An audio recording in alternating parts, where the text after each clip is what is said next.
Is it time? It is time for us to do what we have been doing, and that time is every day. We'll know in a very short period of time, but it looks like it could be something that will be not good. Believe me, not good. I see issue with that. And again, you're not going to be able to insult your way to the presidency. That's not going to happen. I don't know who created Pokemon Go, but I'm trying to figure out how we get them to have Pokemon go to the polls. I'm Ted Cruz, and my pronoun is kiss my ass. So when you think about it, there is great significance to the passage of time in terms of what we need to do to lay these wires, what we need to do to create these jobs.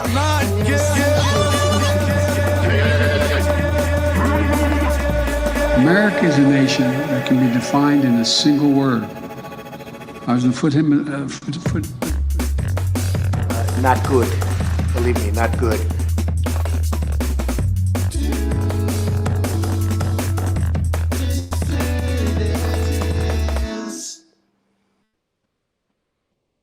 Hello, dissidents. Welcome, one and all, and welcome to a special edition of the New Dissidents podcast. Keaton Weiss, live from Chicago. My co-host, Russell Davila.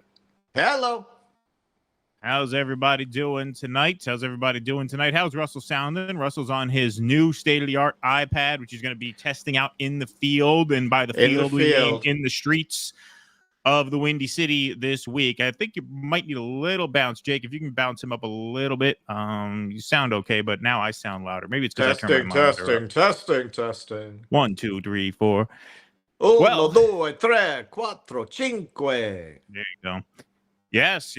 Thank you all for being here. Great crowd to start the evening. 796 in the Rumble chat, 683 on YouTube. That's what we love to see. This begins a full week of convention coverage. We are pretty excited. We hope you guys are as well. Hold on. Let me do this. There we go. That's why my sound was fucked up. I had my settings wrong. Now I thought your sound was weird. I wasn't sure if it was the iPad or if No, now my sound whatever happened to Trump was going on with you. Yeah. Welcome to the Dissidents podcast. It's great to be here tonight. We got a great show for everybody. It's a tremendous program we have for you all this evening. Make sure you tune in after the show for the Q&A. I like the way you do it. You just go in and you fire everybody. It's very nice. Yeah, it's very great. nice. It's great. It's great how you fire all the workers when they ask for more money. You're the best at that. I read about that. I didn't even need the Viagra to fuck my wife. That was the first time in like 10 years I didn't need any chemical aids. Yeah, exactly. All right, so there we go. All right, you know what's funny? Just a little observation. So I've been sightseeing, and I'll put all that together for next week. But corporate sponsorship has become such a given. So you go to the park and it's Chase Pavilion, right? It's Pritzker Auditorium. Everything's got this corporate branding on it. But I went to the Science Museum, which has been there since 1933. It's the largest in the Western Hemisphere. And it was a very nice museum. But you go down to the space program, there's a whole space area, and they have some of the original capsules on loan from the Smithsonian. And you go through that, and then there's a SpaceX display. Elon donated one of his SpaceX Dragons to the museum. Right. And what does it tell people psychologically? Because when you go back and you look at these grand acts of civic architecture, like Grand Central Terminal, like the New York Public Library, like the Chicago Civic Center here, it's telling people, it's sending a signal about your society. And yes, there were always problems, but the idea that this is a democracy where we elect our leaders and our tax money went to building this for the public, went to sending people to space. We as a society did that. When you see a SpaceX capsule there as the final exhibit, it is the final thing you get to. What is that telling you? Like there isn't that. How can you feel the way people felt when men walked on the moon, right? When the Apollo reached the moon, how can you feel that way? You don't even feel like, even though technically SpaceX is an American-based company, these corporations are just they're out there in the cloud. Like, you don't really think of them as belonging to any particular nation state. The signal is Lord Musk is sending these capsules into space with his beneficence. There's none of that sense of pride that not just Americans felt, that Soviets felt, that people of other nations felt in their space programs, when it's all shifted over to private interests like that. And it seems like that's happened everywhere. All of your sports stadiums that at one time would have held the name of a local dignitary, like Shea Stadium, now it's Citi Field. What is that telling people? Before, you memorialized the local history, the local community, the local sense of your own society, in the way you named these things. When everything has corporate branding on it, even the things that people once took most pride in, like the space program, what is that telling people about their civilization? What is that particularly telling children about what to value, about what is important? How can a child grow up and really have that civic pride, feel this sense of civic pride?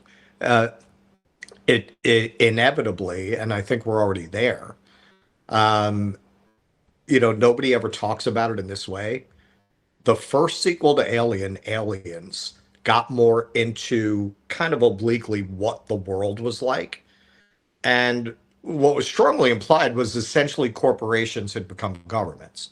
That's why they're sending this military unit up there, right, as a corporate military unit. Yeah. So we're kind of there now, right? If you're growing up as a child and you're looking for something to be a part of, you're going to look more for some corporation, some corporate culture to go serve. You're not really going to think in terms of serving America because there isn't one. Right, of course.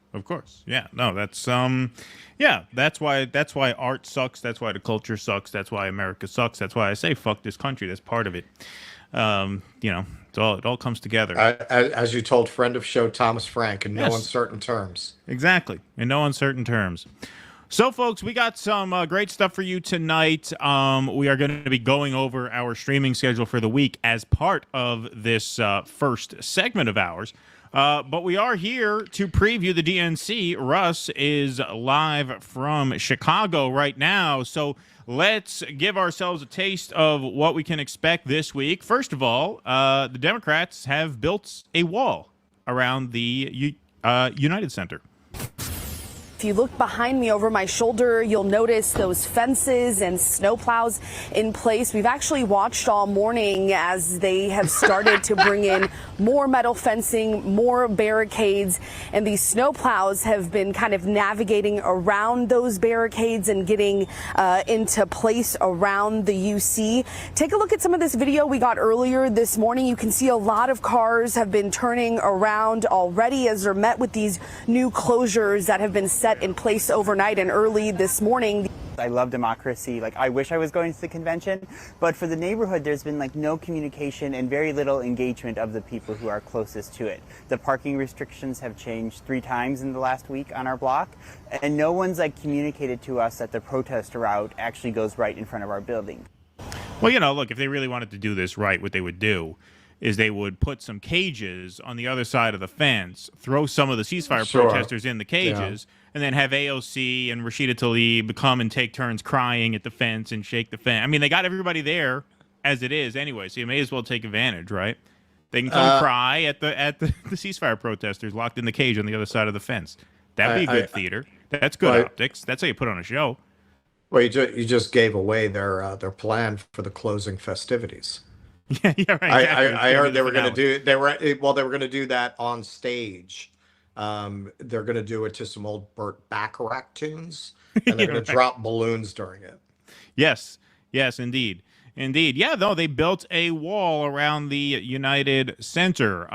You guys are going to get as close as you can. We will have to see what happens, what the logistics are. In terms of, where these protests are going to start. Most of the protests are starting in Union Park, and then we will see from there what the routes are. You are going to be along for the ride, and we are going to be doing some remote streaming from where you are. I'll be in the control room right here, and so it should be quite the week. Here, let's finish this. And that resident telling us that most of the information he's gotten actually is coming from us or other local news outlets. He says his hopes are that over the next few days, there's more direct communication from area law enforcement or even from the Secret Service. And really his concerns, Mugo Adrina, have been echoed by a lot of drivers and neighbors we've talked to in this area this morning. A lot of frustrated drivers, to say the least. We know security will just continue to get tighter as we approach opening day on Monday. There you go.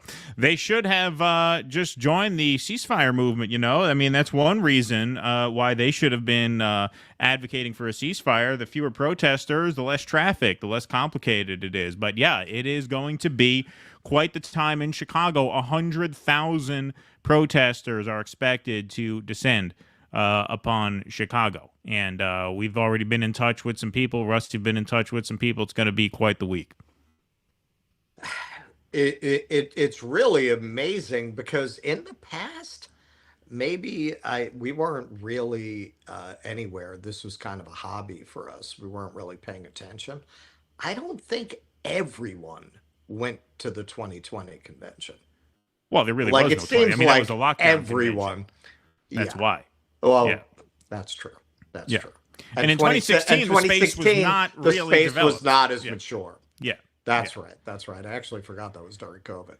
But this, I mean, everyone's here. So it's tomorrow really that everyone's going to be converging, I assume, in the same places. I do look, I don't want to say this and then have people get their hopes up and then they're disappointed. Me and Nick, we are negotiating with Zach and Gavin for a steel cage MMA fight. Yeah, right. Yeah, exactly. So we might do that to raise money for Palestine. Yeah, there we go. It'll be a charity fight. Yeah, it's a charity fight. We should have pitched that. That's a great idea. Let's see if they agree. That would be quite something. They'll agree. Hey, there's a chance they'll be at the Jill Stein thing. I'd be surprised if they weren't, actually. Yeah, there you go. I mean, they're here. I would imagine we're all going to kind of be going to the same things. Well, yeah, man. I mean, Union Park is where most of these big protests are starting.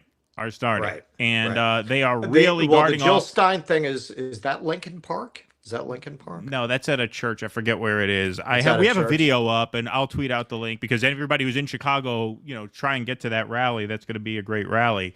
And so you should definitely try and make it over there. We will tweet out the graphic to it. We have a clip up that plugs it, so it's there too. We don't know how close people will be able to get to the United Center. I remember in 2016, the Wells Fargo Center in Philadelphia, talk about the corporate naming of every venue, right? Wells Fargo Center. That's down by the river in Philadelphia, and there was a huge park that was right across the street from the venue where the Bernie supporters were allowed to protest. Oh, right. But that was like right across the street from the venue. It was pretty close. I don't think you guys are going to be able to get that close to the venue this time. I think they're going to have it walled off at least a square block or two out. It sounds like, because they have not faced this level of protest and dissent maybe since 1968. Yeah, since 1968. Yeah.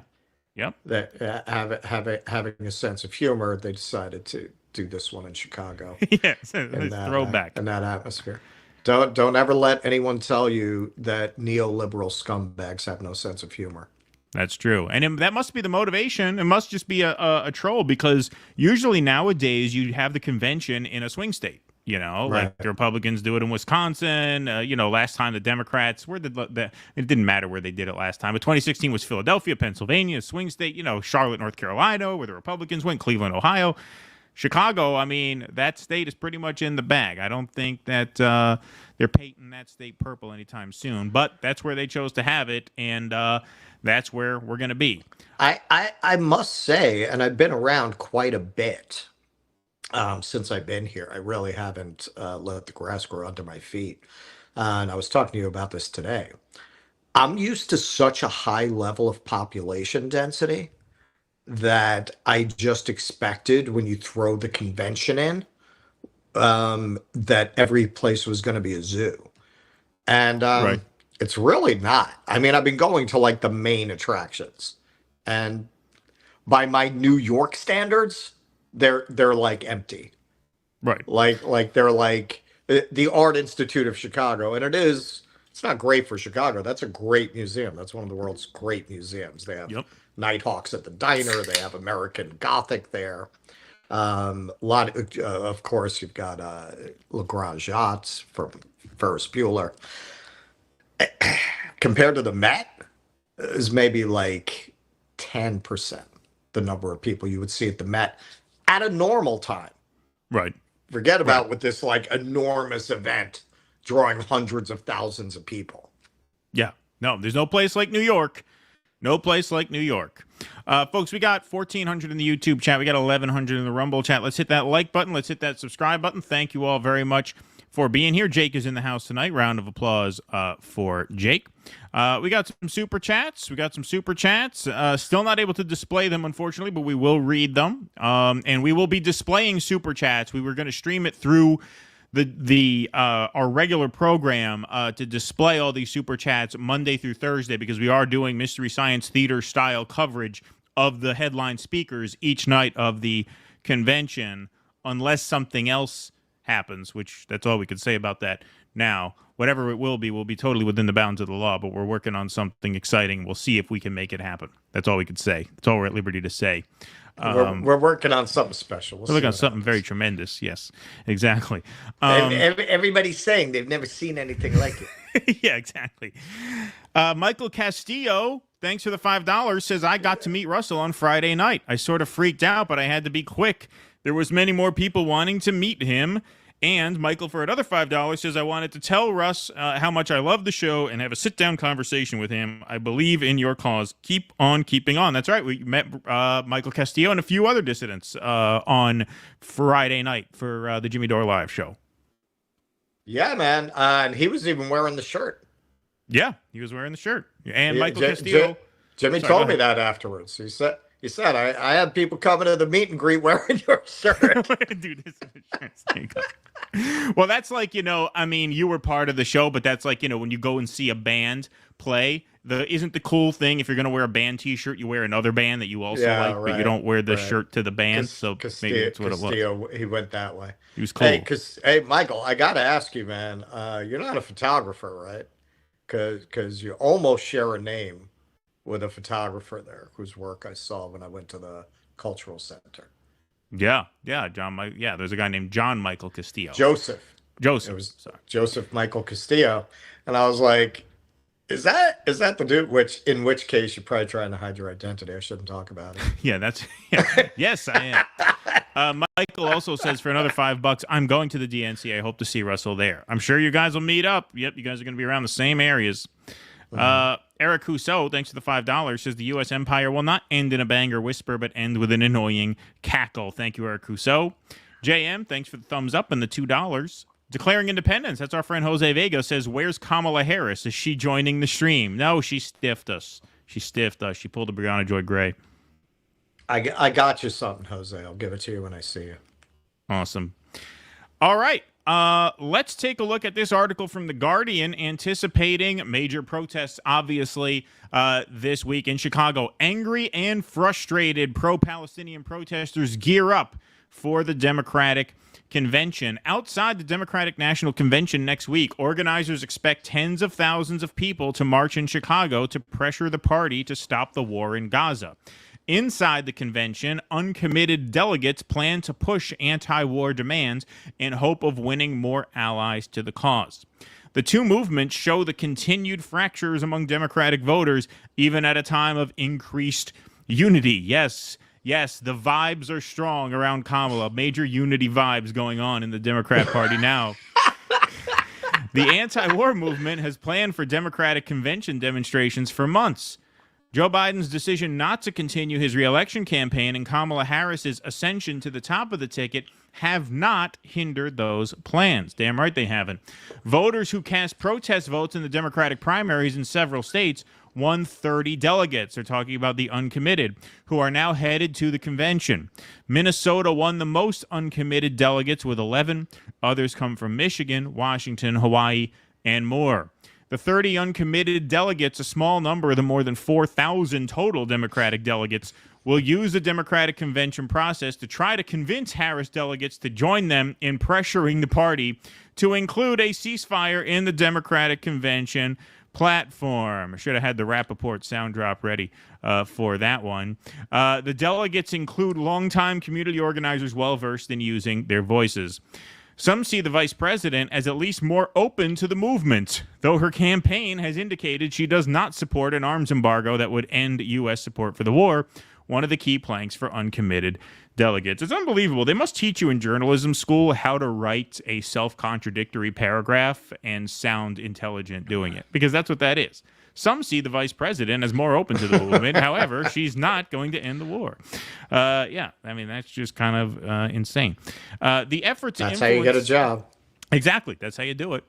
The effort to influence the platform internally is separate from the external protests, which combine anti-war demands with a host of other progressive issues, such as abortion access and anti-police brutality. The Chicago area is home to the country's largest Palestinian population in the United States. I did not know that. I thought it was Dearborn, Michigan. I guess that's largest per capita. But I guess in terms of just total population, Chicago is number one. Man, you talk about a happy accident. I mean, they planned the convention here years out, but Right. I mean, Yeah. that just is going to compound the level of action in the streets. That this is the largest Palestinian population of any city in the country. Yeah. Bridgeview, Illinois. Sorry, what's what's the site I sent it to you? AJ? Well, that stands for Al Jazeera, so that was an Al Jazeera video, yeah. Oh. You know what? I didn't even realize that was an Al Jazeera video. Yeah, they did a really good video on that. It's about 10-minute mini documentary. Yeah, I'm gonna see if I can get down there while I'm here. Yeah, Bridgeview, Illinois. Yeah, you should. Is known as Little Palestine. Local communities have turned out for dozens of protests since the war in Gaza began last October, and locals are expected to show up during the Democratic Convention protests.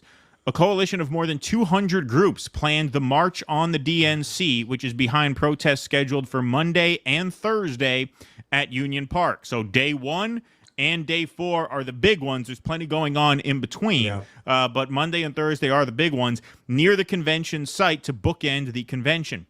The group is still wrangling with the city to secure a longer protest route and speaker space, given the high numbers of protesters expected.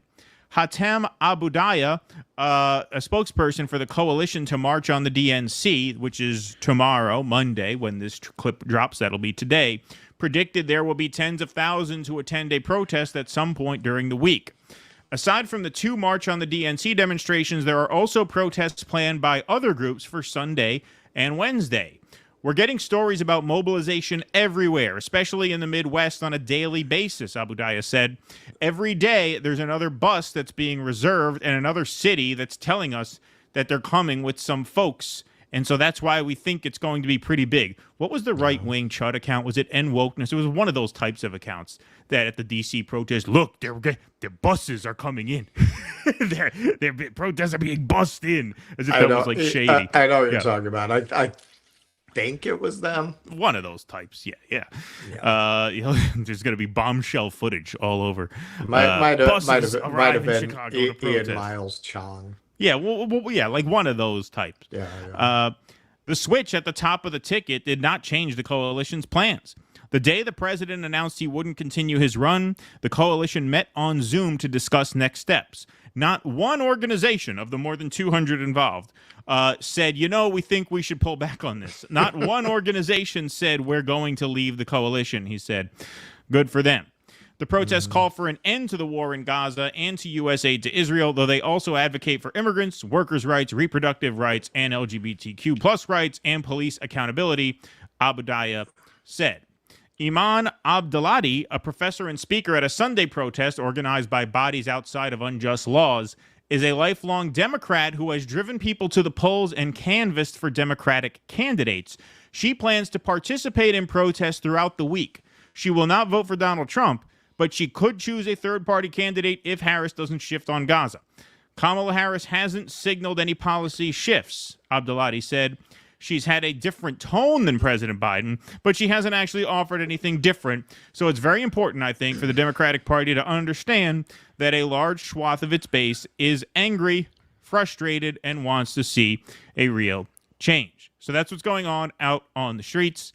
Inside the venue, here is a general overview of the headline speakers. We plan to be covering all of these Monday, Tuesday, Wednesday, Thursday night, starting between 8:30 and 9. We're going to, hopefully they're going to publish a list of times where the speakers are going to be going, but that's the tentative schedule. So Monday, For the People. Look at this. You talk about a nightmare blunt rotation. Listen to this. Biden and Jill Biden, along with former Secretary of State Hillary Clinton, and a welcome from Chicago Mayor Brandon Johnson, burying the incumbent president on night 1. Man, they really threw him under the bus hard and fast, did they not? Stick him with Hillary Clinton on night 1. You talk about making a good first impression, right? Night 2, a bold vision for America's future. Wait till they see Hillary. People love Hillary. Yeah, right. It'll remind them what could have been. Former President Obama, Michelle is also speaking on Tuesday night. That has been confirmed in the hours since this tweet went out. Plus, second gentleman Doug Emhoff with a welcome from Illinois Governor J.B. Pritzker. On Wednesday, a fight for our freedoms. Obviously, Tim Walz delivers his acceptance speech, preceded by former President Bill Clinton, Nancy Pelosi, and Pete Buttigieg. Man, that is another brutal night. That is a brutal night. That's worse than the first one. That's worse than Biden and Hillary. Pelosi, and Buttigieg all in a row.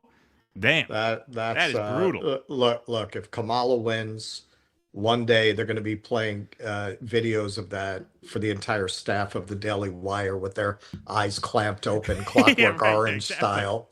Yeah. Now I see I've changed. Yeah. Shut it off. I mean, that is absolutely brutal. And then Thursday, obviously, VP Harris accepted the nomination for president. All right, I'm sorry. I've just got to say, I can't say this enough. This is the party that keeps running around talking about how much they care about women and we've got to stop these Republicans who don't respect women. And they keep putting serial molester, probable rapist Bill Clinton on a stage to represent them. Exactly. How do you do that? How do you do that? And people are supposed to take you seriously when you claim to care about women's issues. When you can't, you keep wanting to talk about Donald Trump's crimes, his crimes against women, his sexual assaults. You're putting Bill Clinton on stage again. Yeah. No, it is. They did that at the height of Me Too in 2020. Absolutely. They put him on stage. No, it's unbelievable how that just gets memory hold. It's just incredible. It was incredible to me in 2016. I could not believe it. And it remains incredible to this day. That was one of the real red pill moments for me, was finding out about the accusations against him. I had not heard the name Juanita Broaddrick until 2015. And that was a real red pill moment for me because not only was I horrified by the accusation and that it was totally, I mean, it seemed just totally credible. Everyone who's interviewed her says she's totally credible. Christopher Hitchens said, he interviewed her and he was no doubt that she's being honest. I think that story broke in like 1999. Yeah, no, it broke in the late 90s. Yeah, it broke in the late 90s, but I, as someone who had been pretty tuned in politically, didn't find out until I was almost 30. So that was a big red pill moment for me, not just in terms of like who Bill Clinton was and who a lot of the Democratic voters were who knew about this and sort of memory hold it, but it also was a real red pill in terms of like what the media was, because I had considered myself informed up to that point. And when I realized, wow, there's this really plausible rape accusation against Bill Clinton and no one seems to care, I was like, wow, these people I've been listening to, not only for the news, but for some sense of like moral and philosophical perspective, they're not so trustworthy because they hid this from me. That's what I felt. That's how it felt to me. Juanita Broaddrick is another example of something we've talked about, where you get these people who start off being, if not left in the sense that we would mean it, at the very least liberal. She was a Democrat. She was volunteering for Bill Clinton in that campaign in the 70s. That was how he met her and assaulted her. Yeah. And allegedly assaulted her. I believe that he did. That's how these people wind up aligning with the right wing. Right. Because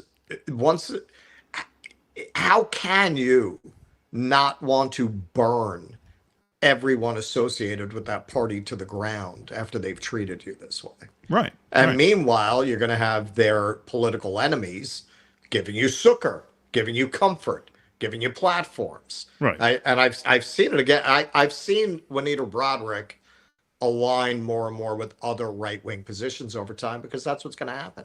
Of course. These are the people who are listening to you, who are supporting you. You're going to start to more and more echo their opinions on other matters. Of course. How could you blame them? Totally natural. All right, folks. So here is the only schedule that matters, our schedule. So this is the Do Dissidents lineup for the week. Live from Chicago, 8:18, 7 p.m. That's tonight, the DNC preview show, and other stuff. We have a lot of other stuff to get to as well. We'll be live tomorrow at 1 p.m. Eastern. Now, these times are tentative and subject to change because there's going to be a lot of chaos going on. But this is the preliminary schedules. Make sure you join our Substack, dodissidents.substack.com, and be on our newsletter because we will send you out an email as soon as we know if and when there is a change. We will send an email out a couple hours before every stream. But in case of an impromptu stream and there's a change, you really want to be on our newsletter. It's free. It's free to join. If you can kick in $5 a month, it helps tremendously, but you don't have to.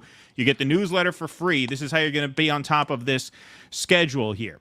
So 1 p.m. Eastern tomorrow is the Coalition March on the DNC. That is a Rumble exclusive stream. So make sure you're following us on Rumble as well. Night 1, reaction and commentary starts at 8:30 p.m. That's Mystery Science Theater. We're going to watch Hillary Clinton's speech. That's going to be a grand old time, isn't it? Man, I picked the wrong week to try and get healthy and not drink as much. But I'm sticking to it. 8:20, August 20th at 2 p.m. Eastern. The Democratic Party. Yeah. 10 years without a rape accusation. Yeah. 2 p.m. Eastern on the 20th, that's Tuesday, we will have a supporter stream for members only. That is going to be the Russell Dobular Kit Cabello Pizza Summit, streamed exclusively for paid members. We will have a short clip of that to put out on the socials, of course, so that everybody can get a taste of it. But the full thing, the full deep dish pizza, that is available for paid members as a supporter stream at 2 p.m. Eastern. So become a paid Substacker and boom, join us. Again, there's a place everybody mentions here. Even Jimmy said it.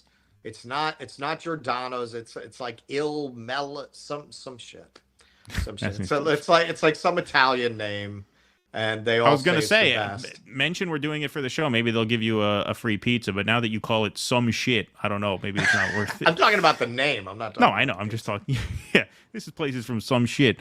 On the 20th at 6 p.m. Eastern, Worker Strike Back rally. That'll be a Rumble exclusive as well. We'll be on the ground with our friend Nick Cruz. Shama Sawant's going to be there. Jill Stein is going to be there. We are going to be covering the Worker Strike Back rally. That is a Rumble exclusive.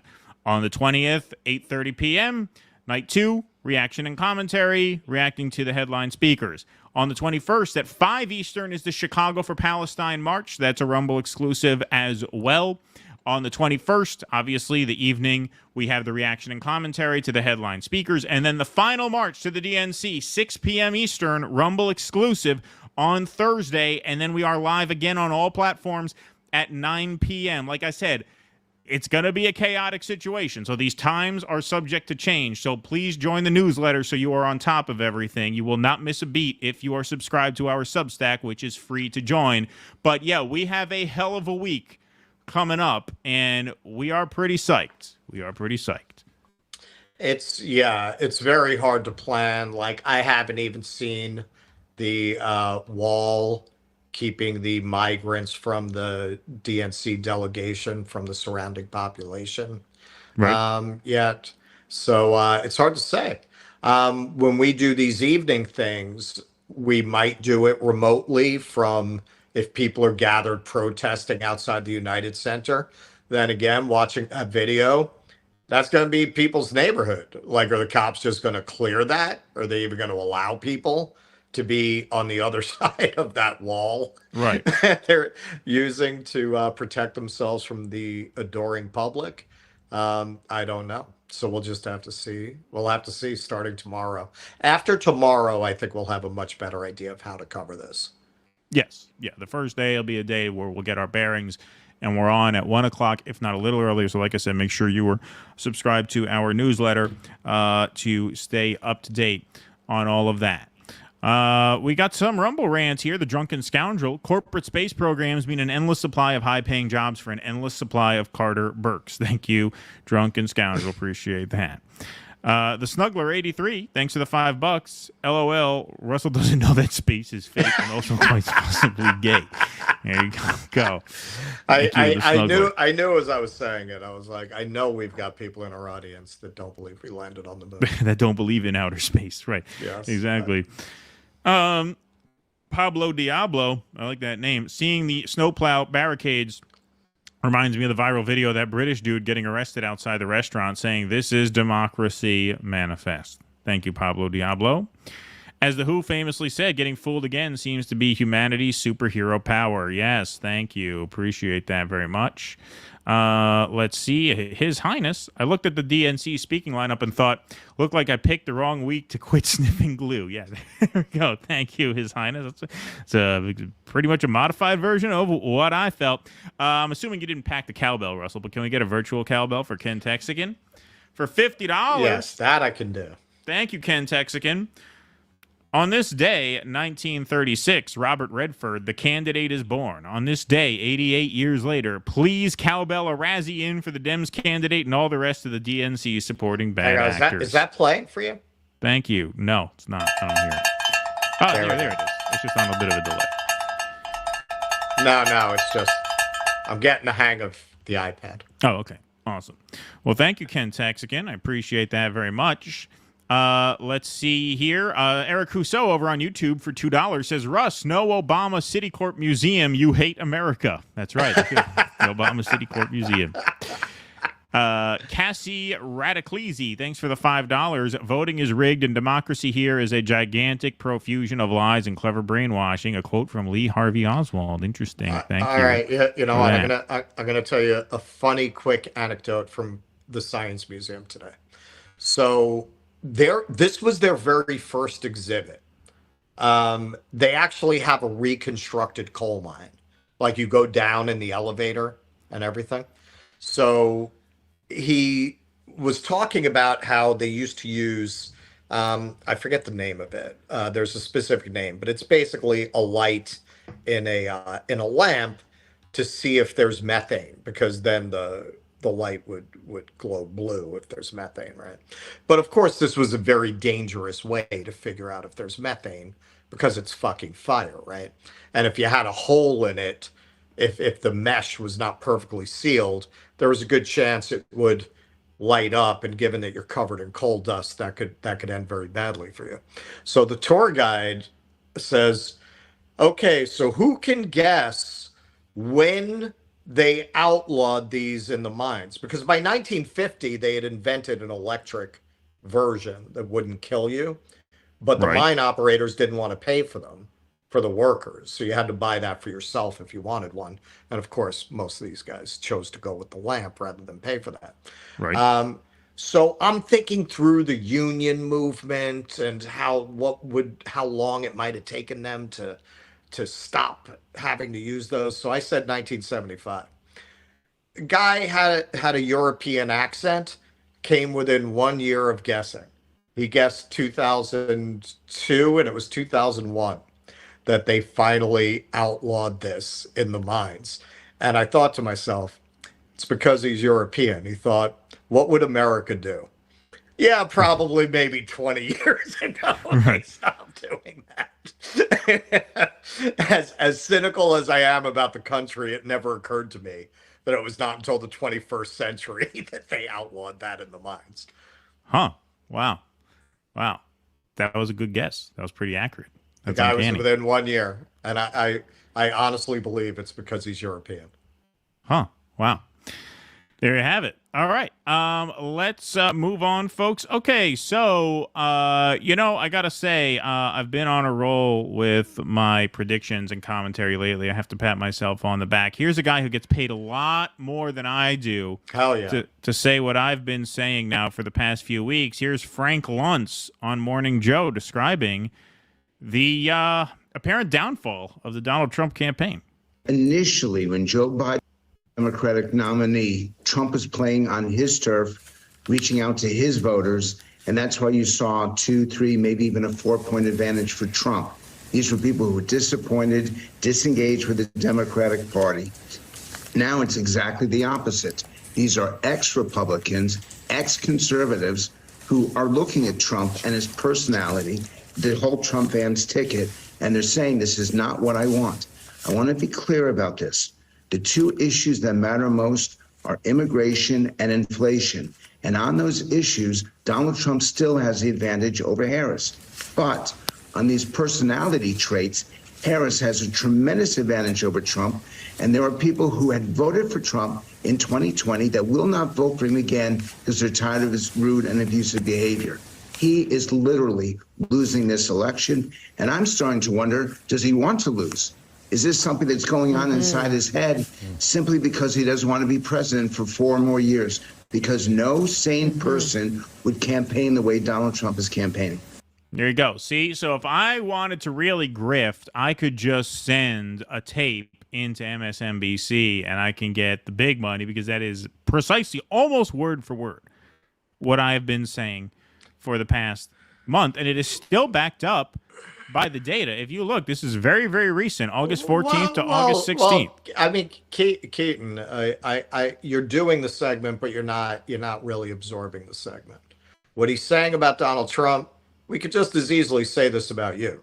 You could be working for one of these big polling firms. Instead, you're over here fucking around on YouTube. You don't want to really make money. Yeah, you're intimidated. You're intimidated at the idea of making that Frank Luntz money. I'm afraid of success. That's true. Yeah. It's true. Yeah. But here, if you look, this is a very recent poll, August 14th to 16th, CBS News YouGov poll. So this is not from a month and a half ago. This is from right now. Trump, 13-point edge on the economy, 23-point edge on inflation.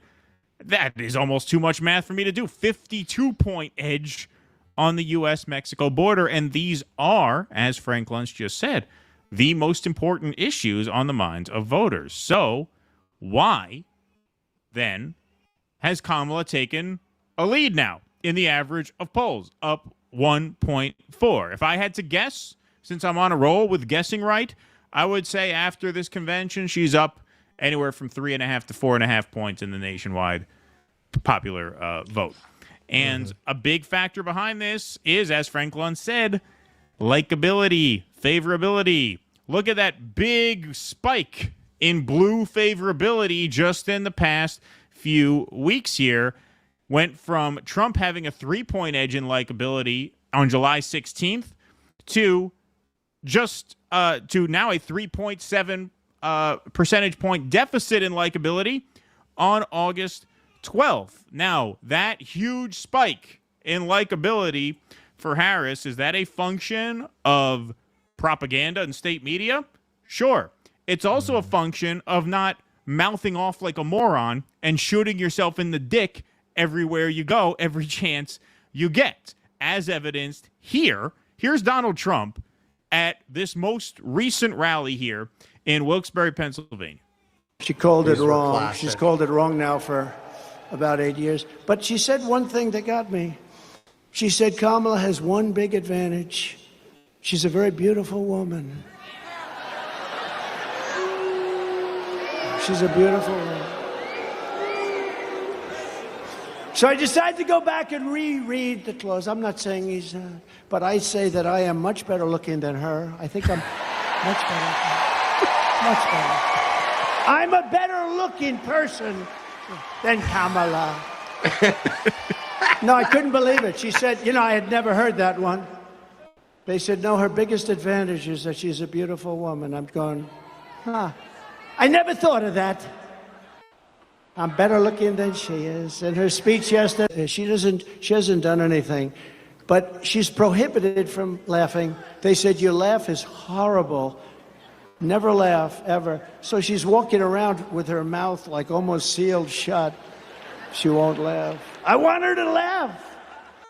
And then we'll just claim victory. Ladies and gentlemen, I'd like to thank you very much. All right, now there's one more that we're going to play in a minute. Okay, now, honestly, that's the Trump Catskills comic thing. You like it or you don't. Like, I don't really feel like that hurts him. I don't know that it helps him. Not helping is hurting in the home stretch of the campaign. Yeah, but this is not January. This is not, hey, I'm going out and road testing my new shtick. Like at this point in 2016, the campaign that he won, he was reading Steve Bannon's speeches off a prompter. He wasn't up there doing shtick about how his opponent is stupid and ugly and how she laughs weird. And that explains why, despite this massive lead on the most important issues, he is neck and neck in the polls with her, losing on average right now. And likability, matters to the kinds of people who swing elections. This is what Frank Luntz is getting at. Yeah, they're with Trump on the issues. But the thing is, the people who swing most elections, not 2016, obviously, where there was this actual like populist surge and wave of rage.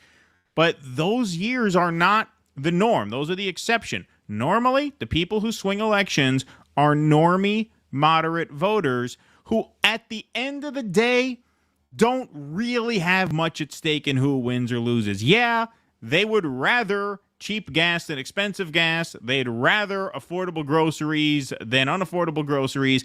But the normie moderates who swing elections, they own their homes. They're fairly comfortable either way. And they vote based on emotion, especially women in a post-Roe America. I'm not saying women are emotional. I'm saying in a post-Roe America, there's a little more at stake than just whether you come off like an asshole or not.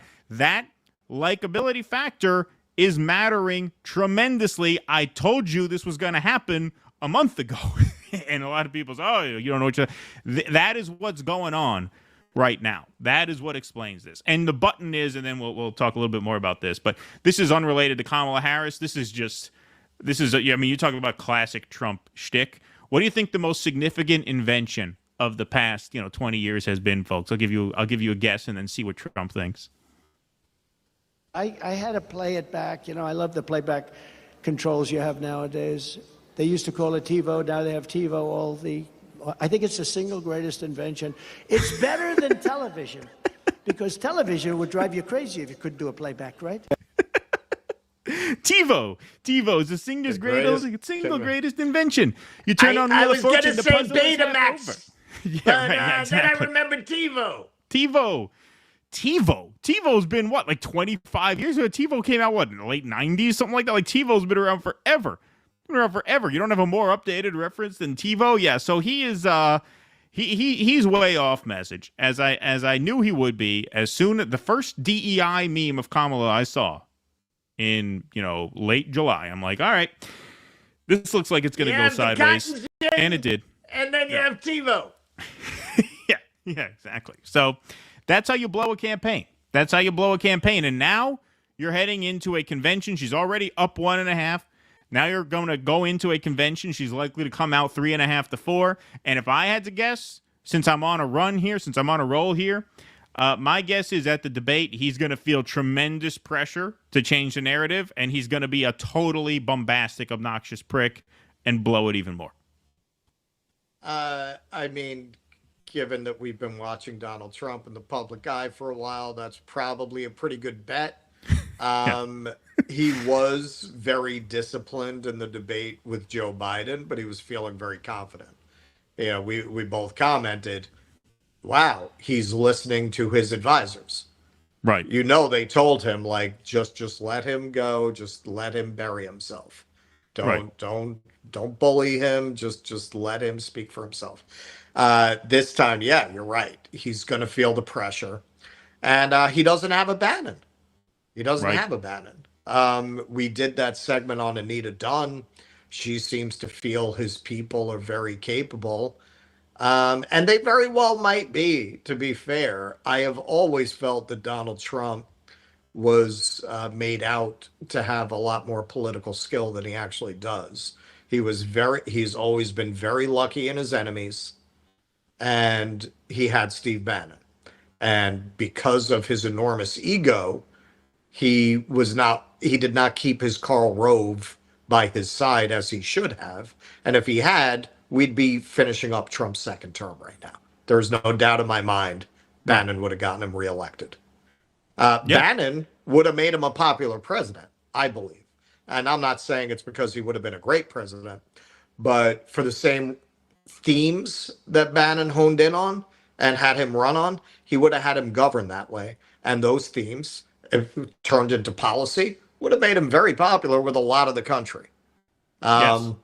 Instead, because he doesn't really have a particular ideology, he doesn't have any particular ideas about how to govern, he just kind of let Mitch McConnell and the gang tell him what to do, and he did it.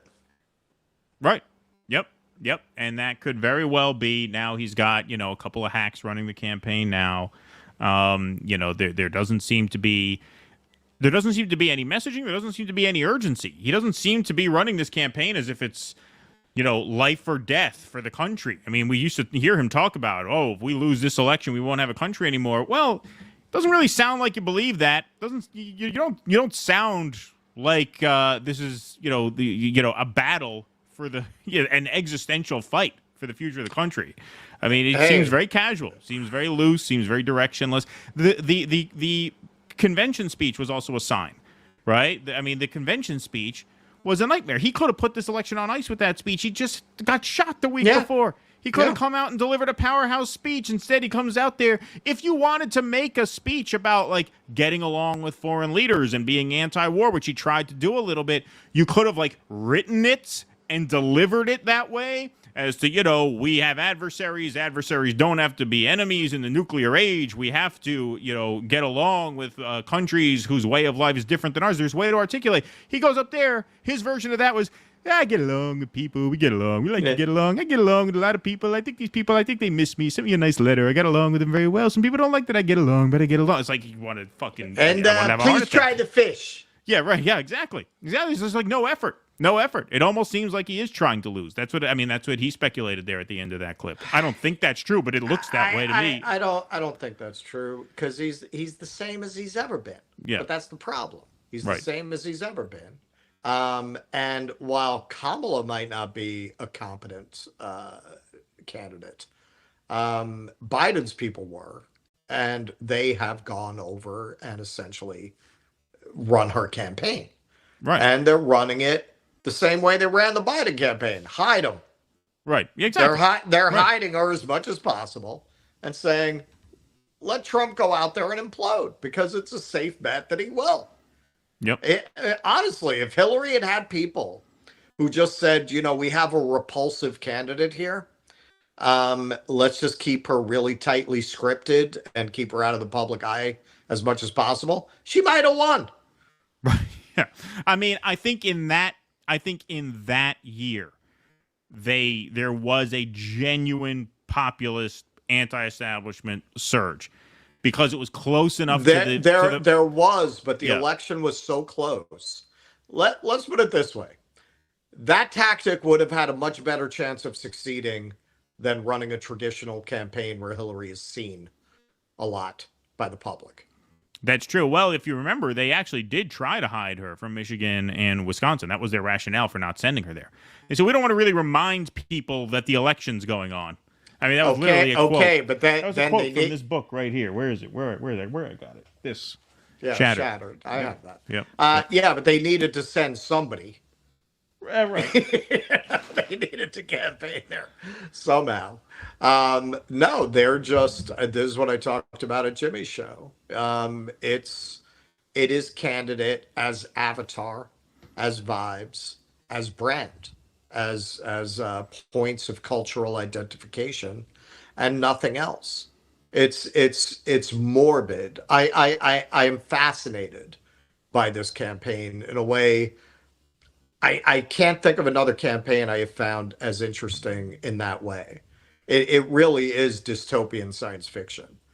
Can you really elect somebody that nobody liked 10 minutes ago purely by running them as a brand choice, as a lifestyle brand and nothing else? Just you are signaling your connection to certain cultural virtues as you see them by supporting this candidate has nothing to do with the candidate.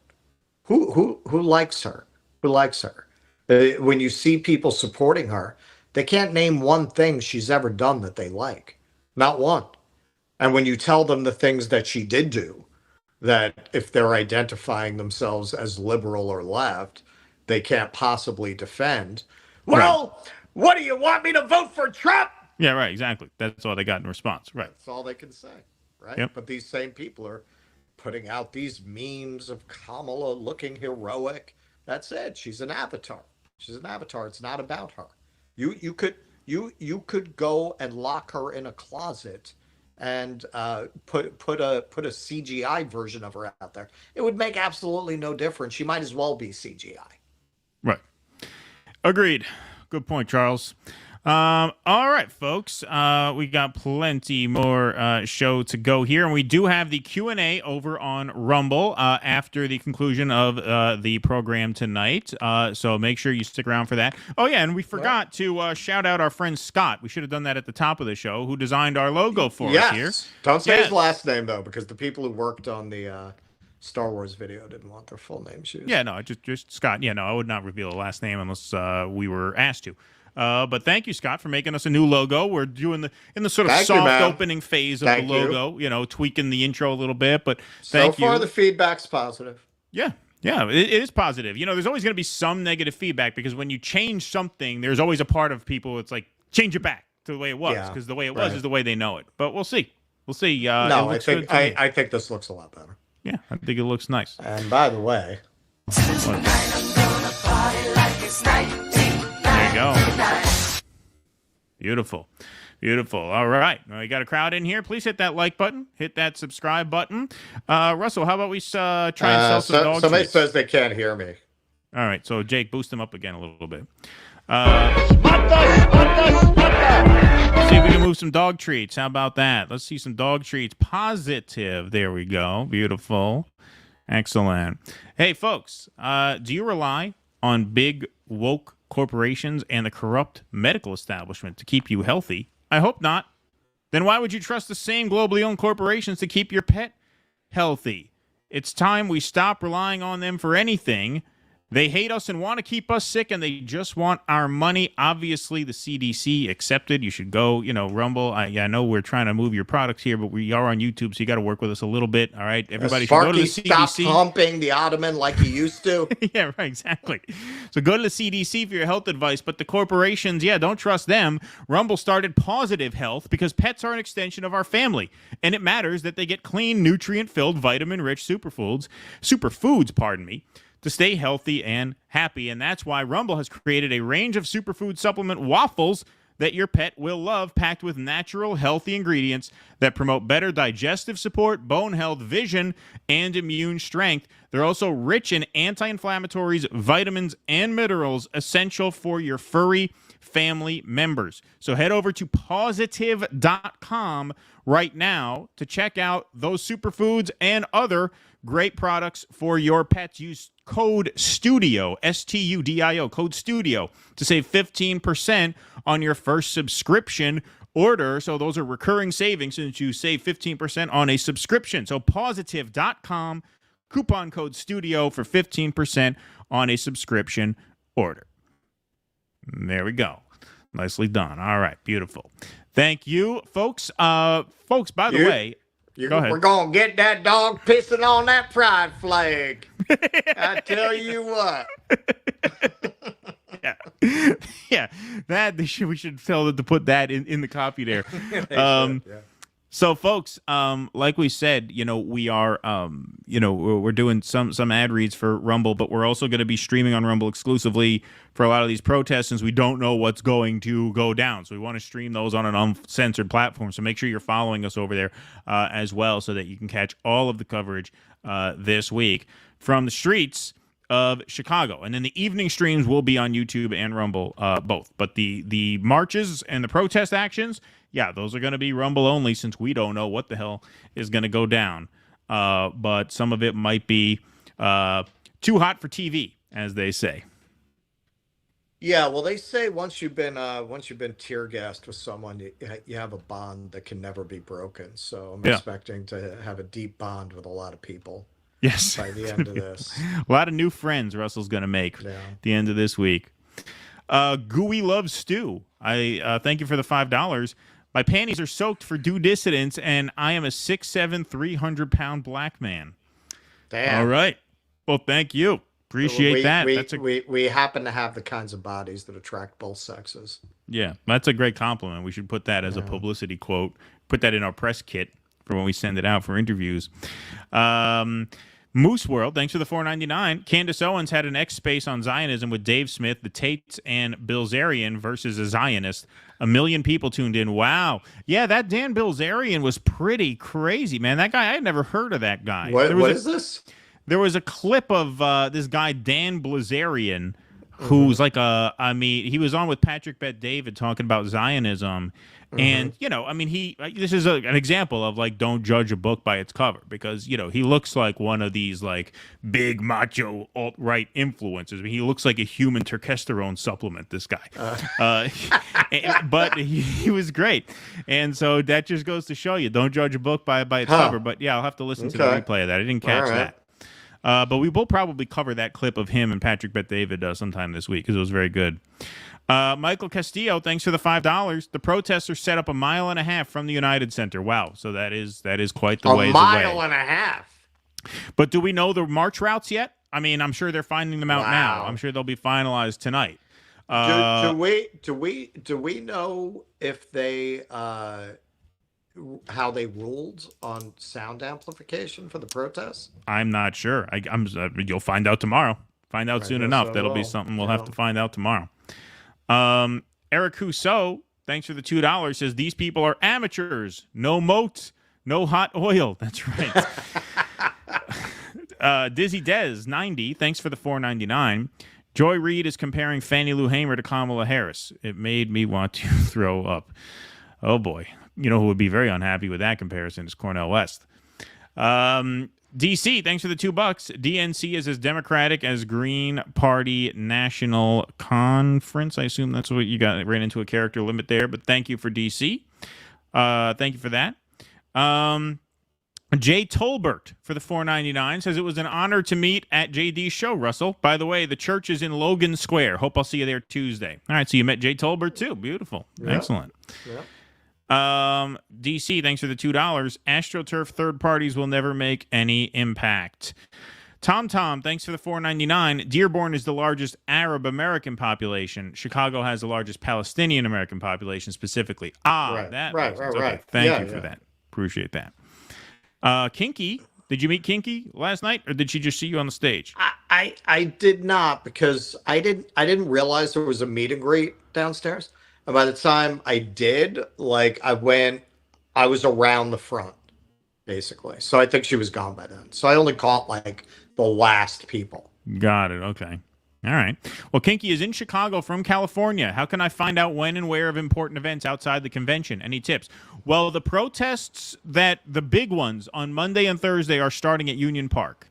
And tomorrow it's noon Central. So your time is noon, and then I believe it's 5 Central on Thursday, and that's Union Park. So that's where you'll meet for those two.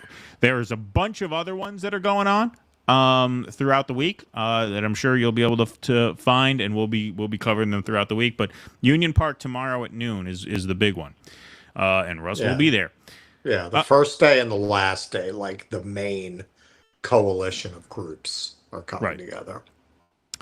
Mr. 88 Def, thanks for the $5. Your show is like wearing a pair of They Live glasses, displaying the BS the establishment tries to hide. Well, thank you very much. That is a very high compliment. There you go. Thank you. All right. Good reference. All right. Quick funny story. I didn't even know what They Live was, but I was doing the punk thing. I was sneaking in from one movie to the other. Right. And so help me God, with no warning, not knowing anything about this movie, I walked in on the glasses scene. Oh, wow. And I was like, what the fuck? I've been waiting for this movie all my life. What is this? Yeah. It's a great film. Yeah. I literally started cackling. I couldn't believe what I was watching. But in a good way, not in a Kamala way. Right. Yes. That is a classic. Okay. All right. Let's move on here. I will take a couple of Rumble rants here. Keaton, I've tried to share your gospel with Republicans far and wide, and to a man, they all say the same thing. Polls are fake. Trump is actually winning. Yeah, right. Well, why weren't they then why were they real when he was winning? I mean, Trump has been winning for almost a year. You didn't say the polls were fake then. Now that if you're the kind of person who wants to just, put your finger in your ear and stick your tongue out, everything I don't like is fake, then all right. I mean, you're going to be in for a rude awakening at this rate. Well, yeah. We did the segment on his convention speech, and we were honest, like we always are. That was fucking terrible. Terrible. What was he thinking? You got all these people got mad at us. Okay, so how's he looking now, guys? How's he looking now? See, that's why you have to look at reality. So never be a fanboy. Never be a fanboy. Never idolize a politician. Believe me, they don't idolize you. Right. Yeah, absolutely. China Shill, thank you for triggering all the magatards in the chat. They can't seem to accept that their guys could lose fair and square by being an unlikable prick. Much love. That's the thing. He's just an incorrigible asshole. Like, that's why he's losing. That's I have a friend of mine who is a blue-collar guy. He's older than me. I've worked with him for years, and he is the typical swing voter, kind of upper middle class, moderate, doesn't pay much attention to politics. He voted for Obama in 2008.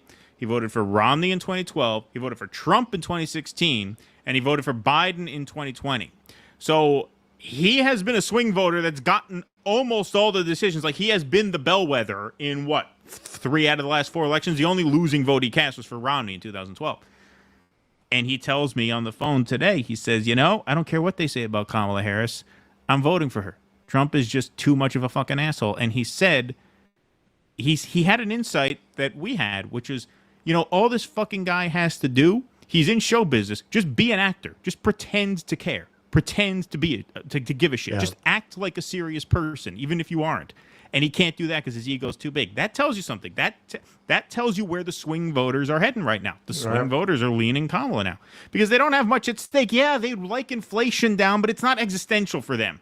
They vote based on emotion. People tend to vote for who they like. Right? It's a popularity contest. And this is what I will say, and I'm sticking to this. Don't forget, Kamala is repulsive as well. No, she could very well lose. I'm not calling it for Trump. I'm just saying this should not be anywhere near close. They've been able to keep her under wraps. Yeah. You've had the media doing what they do, promoting her like it's their job, which essentially it is. You've had this enormous propaganda wave. Trump has not been doing himself any favors. He has not done anything to blunt that effect. But we are very much in the heart of that effect at this moment. Can they get all the way to November having her not do any interviews? And even if they only have her do an interview with Jen Psaki asking her about her skincare regimen, is that going to serve, or is that going to backfire on her if she clearly just does a softball with a friendly reporter? There's a lot of time between now and November. Remember, you don't have an Obama here. You don't have a Bill Clinton here. You have someone who couldn't make it to Iowa. So this bubble could pop overnight. It is literally overnight. Well, I've put that caveat in. It's far from a done deal. It's now about a 50-50 race. That's what odds makers are saying, and that's what I think is true. But you saw the polling we put up earlier. Trump is the 23-point favorite on inflation and the 52-point favorite on the border, and those are the most important issues. This should be a done deal. This should be. We shouldn't even be covering this convention. This convention should be irrelevant. This should be in the bag for Donald Trump. And he has turned a sure thing into a 50-50 proposition. Yeah, exactly. Should be home having thin crust pizza. And instead, it's 50-50. That's all we're saying. All right. We will move on here. All right, folks. Kamala Harris at a rally in North Carolina finally unveiled a few economic policies in a 27-minute speech.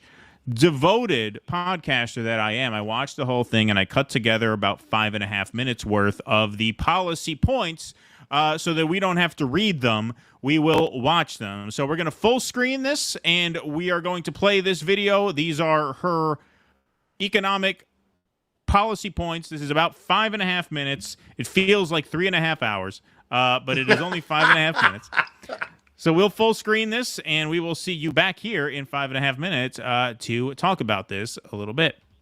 Together, we will build what I call an opportunity economy. An opportunity economy. So in the weeks to come, I will address in greater detail my plans to build an opportunity economy.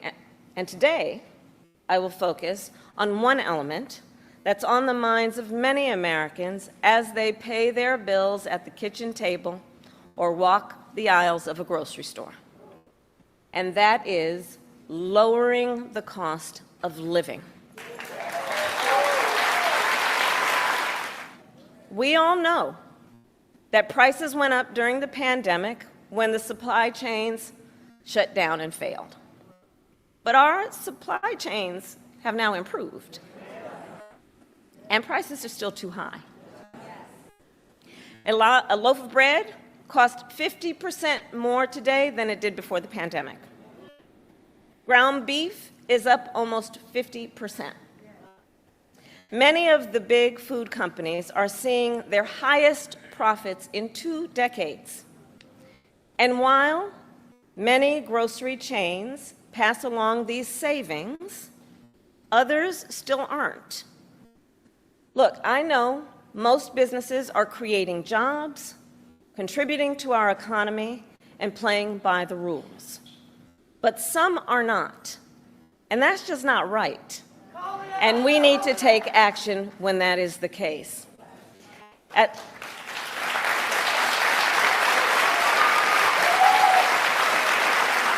And I will work to pass the first ever federal ban on price gouging on food.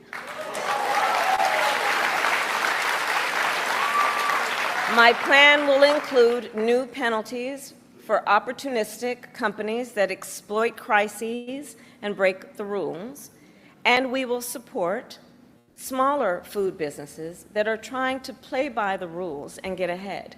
Sorry, we're going to play the rest of this. I had to butt in here. You could tell how empty she is. She doesn't even really understand her own policy. It's price gouging, not price gauging. Yeah. Gouging is that's the predatory practice, not price evaluation. But that's what gauging would be. No, price gouging. That's the script there. But hey, she's reading better than Biden. Yeah, right. Exactly. Hey, it's a better read than Joe Biden. Got to give her that, right?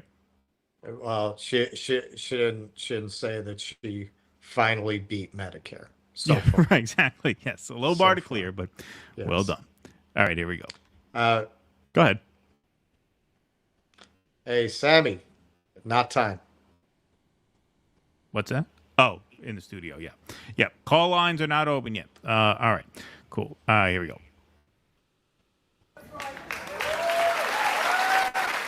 Two months ago, I announced that medical debt will no longer be used against your credit score.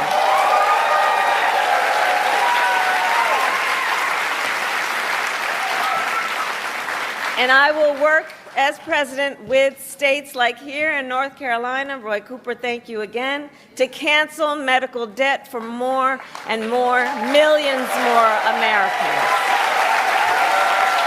As president, I will work in partnership with industry to build the housing we need, both to rent and to buy.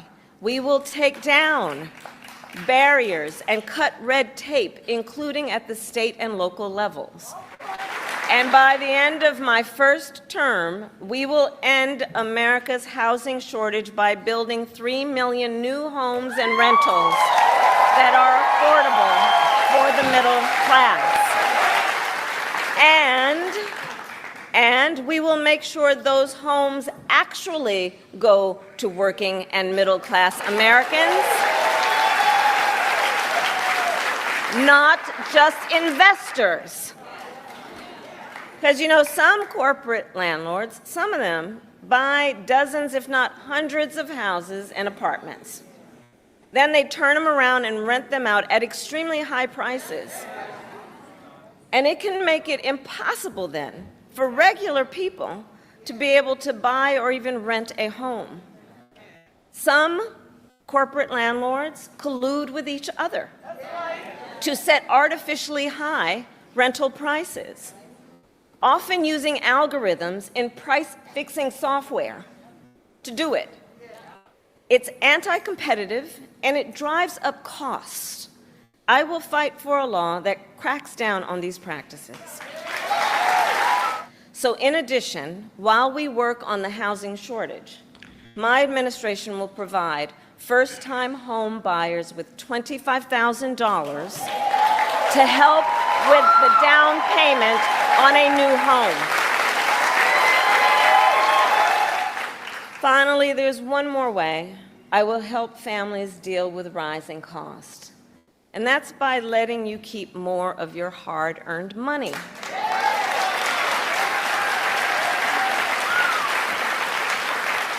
Under my plan, more than 100 million Americans will get a tax cut, and we will do this by restoring 2 tax cuts designed to help middle-class and working Americans: the Earned Income Tax Credit and the Child Tax Credit.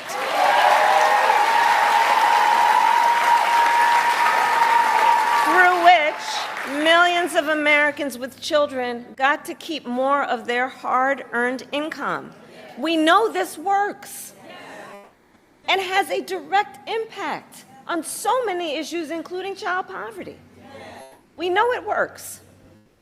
So as president, I'll not only restore that tax cut, but expand it. We will provide $6,000 in tax relief to families during the first year of a child's life. All right. All right. Well, you know, it was predictable what certain outlets would have to say about that, i.e. New York Post. Communism. Harris unveils budget-breaking $1.7 trillion economic plan. It's $1.7 trillion over a decade, by the way. The military budget, by the time those 10 years are over, will probably be about $1.7 trillion a year if it keeps growing at this rate. Exactly. That includes government price controls. All right, so you could expect that from the New York Post. But here is the perfect illustration of the hypocrisy of liberal class media. An outlet like the Washington Post has been, you know, along with the New York Times, you know, just sounding the alarms about the threat of fascism and authoritarianism and totalitarianism coming from Donald Trump, and God forbid he should become the next president, and that, you know, that's it for the country. So they're in the tank for the Democrats, and they show that just about every chance they get. Like, just about every chance they get to write a puff piece about Kamala Harris or, you know, whoever the Democrat du jour is who we're supposed to rally behind. But just the faintest whiff of economic populism, and by the way, she's not going to do any of those things. We've been fooled once on that in the past. Fooled many times. Most recently was Joe Biden's speech when he won his big Build Back Better speech, where he laid out everything he wanted to do, and, oh, this would be great. So it turned out he did absolutely none of it. Didn't even negotiate with Joe Manchin to try to do any of it. So I'm not suggesting that you get your hopes up, but a rhetorical gesture towards a very sort of neoliberal and bureaucratized version of economic populism draws the following from the editorial board of the Washington Post. The Times demands serious economic ideas. Harris supplies gimmicks. So they pan this speech, even though Donald Trump is at the gates, right? Still, maybe, you know what? Maybe Orange Hitler, not so bad. Not so bad when the alternative is $25,000 in down payment assistance on a new home. Vice President Kamala Harris's speech Friday was an opportunity to get specific with voters about how a Harris presidency would manage an economy that many feel is not working well for them. Of course, those many are not readers of the Washington Post, so we have to trash this as much as we can. Unfortunately, instead of delivering a substantial plan, she squandered the moment on populist gimmicks. If Russell were back in his apartment, I would have had him do the Marquis de Dobler costume and makeup and read this. I swear to God, when I read it, I was like, if I were back in New York, I would definitely do a Marquis de Dobler for this. Exactly. It's called for. Americans are clearly still anxious and angry about the high cost of groceries, housing, and even $5.29 Big Macs, if you're the kind of American who would eat a Big Mac. While the inflation rate has cooled substantially since the Well, 2022 we're boycotting peak, McDonald's. well, yeah, I mean, we are not eating it anyway, but I'm saying even a Big Mac is too expensive for the peasants now. While inflation has cooled substantially since the 2022 peak, an ostensible Biden-Harris administration accomplishment, prices remain elevated to relative to the Trump years. So it's a real political issue for Ms. Harris. One way to handle it might be to level with voters, telling them that inflation spiked in 2021 mainly because the pandemic snarled supply chains and that the Federal Reserve's policies, which the Biden-Harris administration supported, are working to slow it. The vice president instead opted for a less forthright route, blaming big business. Oh, my God, you don't say. The business of America is business. Yes, blaming big business. Oh, my God. I mean, that sentence there. So what they say, one way to handle this devastating political issue might be to level with voters and say, hey, we're working on bringing it down. Is it coming down? No, prices aren't going down. They keep going up at slower rates than before, so we're working on it. Instead, she blamed big business. Who, if they're suffering from crippling inflation at the grocery store, would be satisfied with the former answer, the one that the Washington Post suggested, which is, hey, we're doing a great job, right, already, and it's just going to be slow. Deal with it. Again, the normie voter who reads the Washington Post, that's fine. They're fine. They can afford to pay a few dollars extra for a loaf of bread once or twice a week at the grocery store. Money all your life. Exactly. But the vice president opted for a less forthright route, is to blame big business. She vowed to go after price gouging by grocery stores, landlords, pharmaceutical companies, and other supposed corporate perpetrators by having the Federal Trade Commission enforce a vaguely defined federal ban on price gouging. Never mind that many stores are currently slashing prices in response to renewed customer bargain hunting. No, McDonald's brought back a $5 meal to get people back in the store. Prices are still up. Prices, I mean, like, who does this, like, who reads this? They've said is temporary. Well, yes, that they've said is temporary. Right. Just to get you that fix so you don't lose, so you don't, you're not away for too long. Healthy or something. Right. They don't want to get you in a pattern of healthy eating. They want to keep you hooked on the sugar. Start liking apples and stuff. Yeah, right. Yeah, exactly. Miss Harris, I love this line.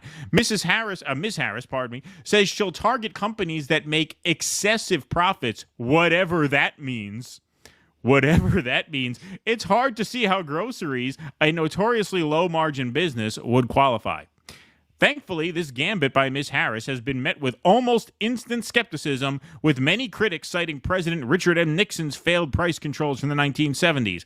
Whether the Harris proposal wins over voters remains to be seen, but if sound economic analysis still matters, it won't. Hey, Washington Post, you know what it sounds like? It sounds like you want Trump to win. It sounds like you're helping Trump. Yeah. Why are you helping Trump? This just helps Donald Trump. Donald Trump. What are you voting for Trump? Yeah, what are you voting for Trump? Exactly. I thought Trump was the new Hitler. I thought he was an existential threat. No, what's actually the existential threat to the Washington Post is people getting a $25,000 boost from the government when they make a down payment on the house. Like, no matter what they say about Donald Trump, when the rubber hits the road, and the liberals will always choose fascism over socialism. Always. Yes. Every time. Yes. No matter what they say, no matter how they... And this isn't even socialism. This is like bureaucratized neoliberalism, right? That's it. But even this is too much for them. It's please don't drag us out of our houses and march us up a scaffold. Right. We're gonna do something for you. Exactly. That is all this is. No, this is who they are, and I pulled this up. I was gonna send it to you, but I'll just read a little from friend of show Thomas Frank, who's come up quite a lot. He did a masterful article that, if you haven't read it, I would highly recommend. He did this after the 2016 race, very shortly after, called SWAT Team. It was in Harper's. And it was about, specifically, he said this is about how the media covered Sanders in general. But for purposes of the article, I'm going to focus on the Washington Post. And he just focused on the way they covered him. So this is part of his summation after he breaks down all the exceptions that they took to Sanders. Think of all the grand ideas that flicker in the background of the Sanders denouncing stories I have just recounted. There is the admiration for consensus, the worship of pragmatism and bipartisanship, the contempt for popular outcry, the repeated equating of dissent with partisan disloyalty. And think of the specific policy pratfalls, the cheers for TARP, the jeers aimed at bank regulation, the dismissal of single-payer health care as a preposterous dream. This stuff is not mysterious. We can easily identify the political orientation behind it from one of the very first pages of the Roger Tory Peterson Field Guide to the Ideologies. This is common seaboard centrism, its markings of complacency and smugness as distinctive as ever, its habitat the familiar beltway precincts of comfort and exclusivity.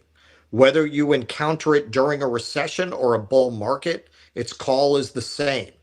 It reassures us that the experts who head up our system of government have everything well under control. It is, of course, an ideology of the professional class, of sound-minded East Coast strivers fresh out of Princeton or Harvard, eagerly quoting as authorities their peers in the other professions, whether economists at MIT or analysts at Credit Suisse or political scientists at Brookings. Above all, this is an insider's ideology, a way of thinking that comes from a place of economic security and takes a view of the common people that is distinctly patrician. And that's it. That's it. That's exactly what that is. She offers the barest bones of economic relief to a suffering and increasingly impoverished population. And this is the one thing that she could say that will make them, in the middle of this very fraud election against this threat of the brown shirts coming for everybody. No, that's too much. She offered to help people buy a house. She offered to do something about inflation. And this is the cardinal sin. She blamed business for some of our problems because that's who these people come from. That's who they identify with. This is what Taibbi has written about so much, how journalism used to be a very working class profession, how a lot of these guys worked their way up from the mailroom. And you can see that in the old movies, the way they would portray the reporters. They usually were not portrayed as these kind of George Will style professionals. Well, what are you saying, Mr. Mayor? Are you saying? Right. I mean, and I think that reflected a certain reality of the class that these reporters were often drawn from. Now these people are drawn from the same class as, this is what Frank is describing. They're drawn from the same class as the analysts at MIT. They're from the same class as the politicians that they're covering this, and they share that class perspective of a ruling class elite. If you look at the way that they covered Sanders, I mean, that really just, for a lot of us, it was a very masks off moment. I know a lot of people were already there, but for millions of us, that was the they lived glasses moment. Right. When we saw how these people covered Sanders, we realized, because you had always kind of bought into the idea, we're all on the same page. We all want kind of, Scandinavian style socialism. We just have to vote harder. And there's an emerging demographic majority. And we got to bury these Republicans. And then you realize, no, they don't want that at all. Right. They don't want that at all. They'll talk about wanting it because they know that makes them look virtuous. But in the face of the reality of it, they are more hostile towards ideas like that than to anything proposed by a Republican. Exactly. And, by they, we mean the liberal class journalists. And in this example, this was not they found some schmuck to submit an op-ed. The editorial board thought it necessary to make a statement about this. I don't remember an editorial board finding it necessary to chime in on a fairly boilerplate policy speech. Like the editorial boards, they write on bit, like when something big happens, they're like, okay, we as an outlet need to make our position known about this. That's why the New York Times editorial board calls on Biden to drop out. Like a big event is where you would gather the editorial board together to issue a statement. I've never seen an editorial board chime in on a fairly forgettable policy speech. They found it necessary to convene a meeting and make a statement as an outlet that this is unserious because she blames big business and excessive profits, whatever that means. Well, they did the same thing with Elizabeth Warren, who was very similar in proposing rather mild reforms to capitalism, while avowing her dedication to capitalism. Right. And what's really, really bizarre about this is, come on, man. I mean, you're professionals. You know that this is all just a bunch of bullshit. You know that they're never passing any of this. Yeah, they know, and she knows, you know, everybody knows they're not passing this. This is what I was talking about at the Jimmy Show. The purpose of Kamala Harris is to have a president with absolutely no illusion that she can exercise any of the powers of the presidency.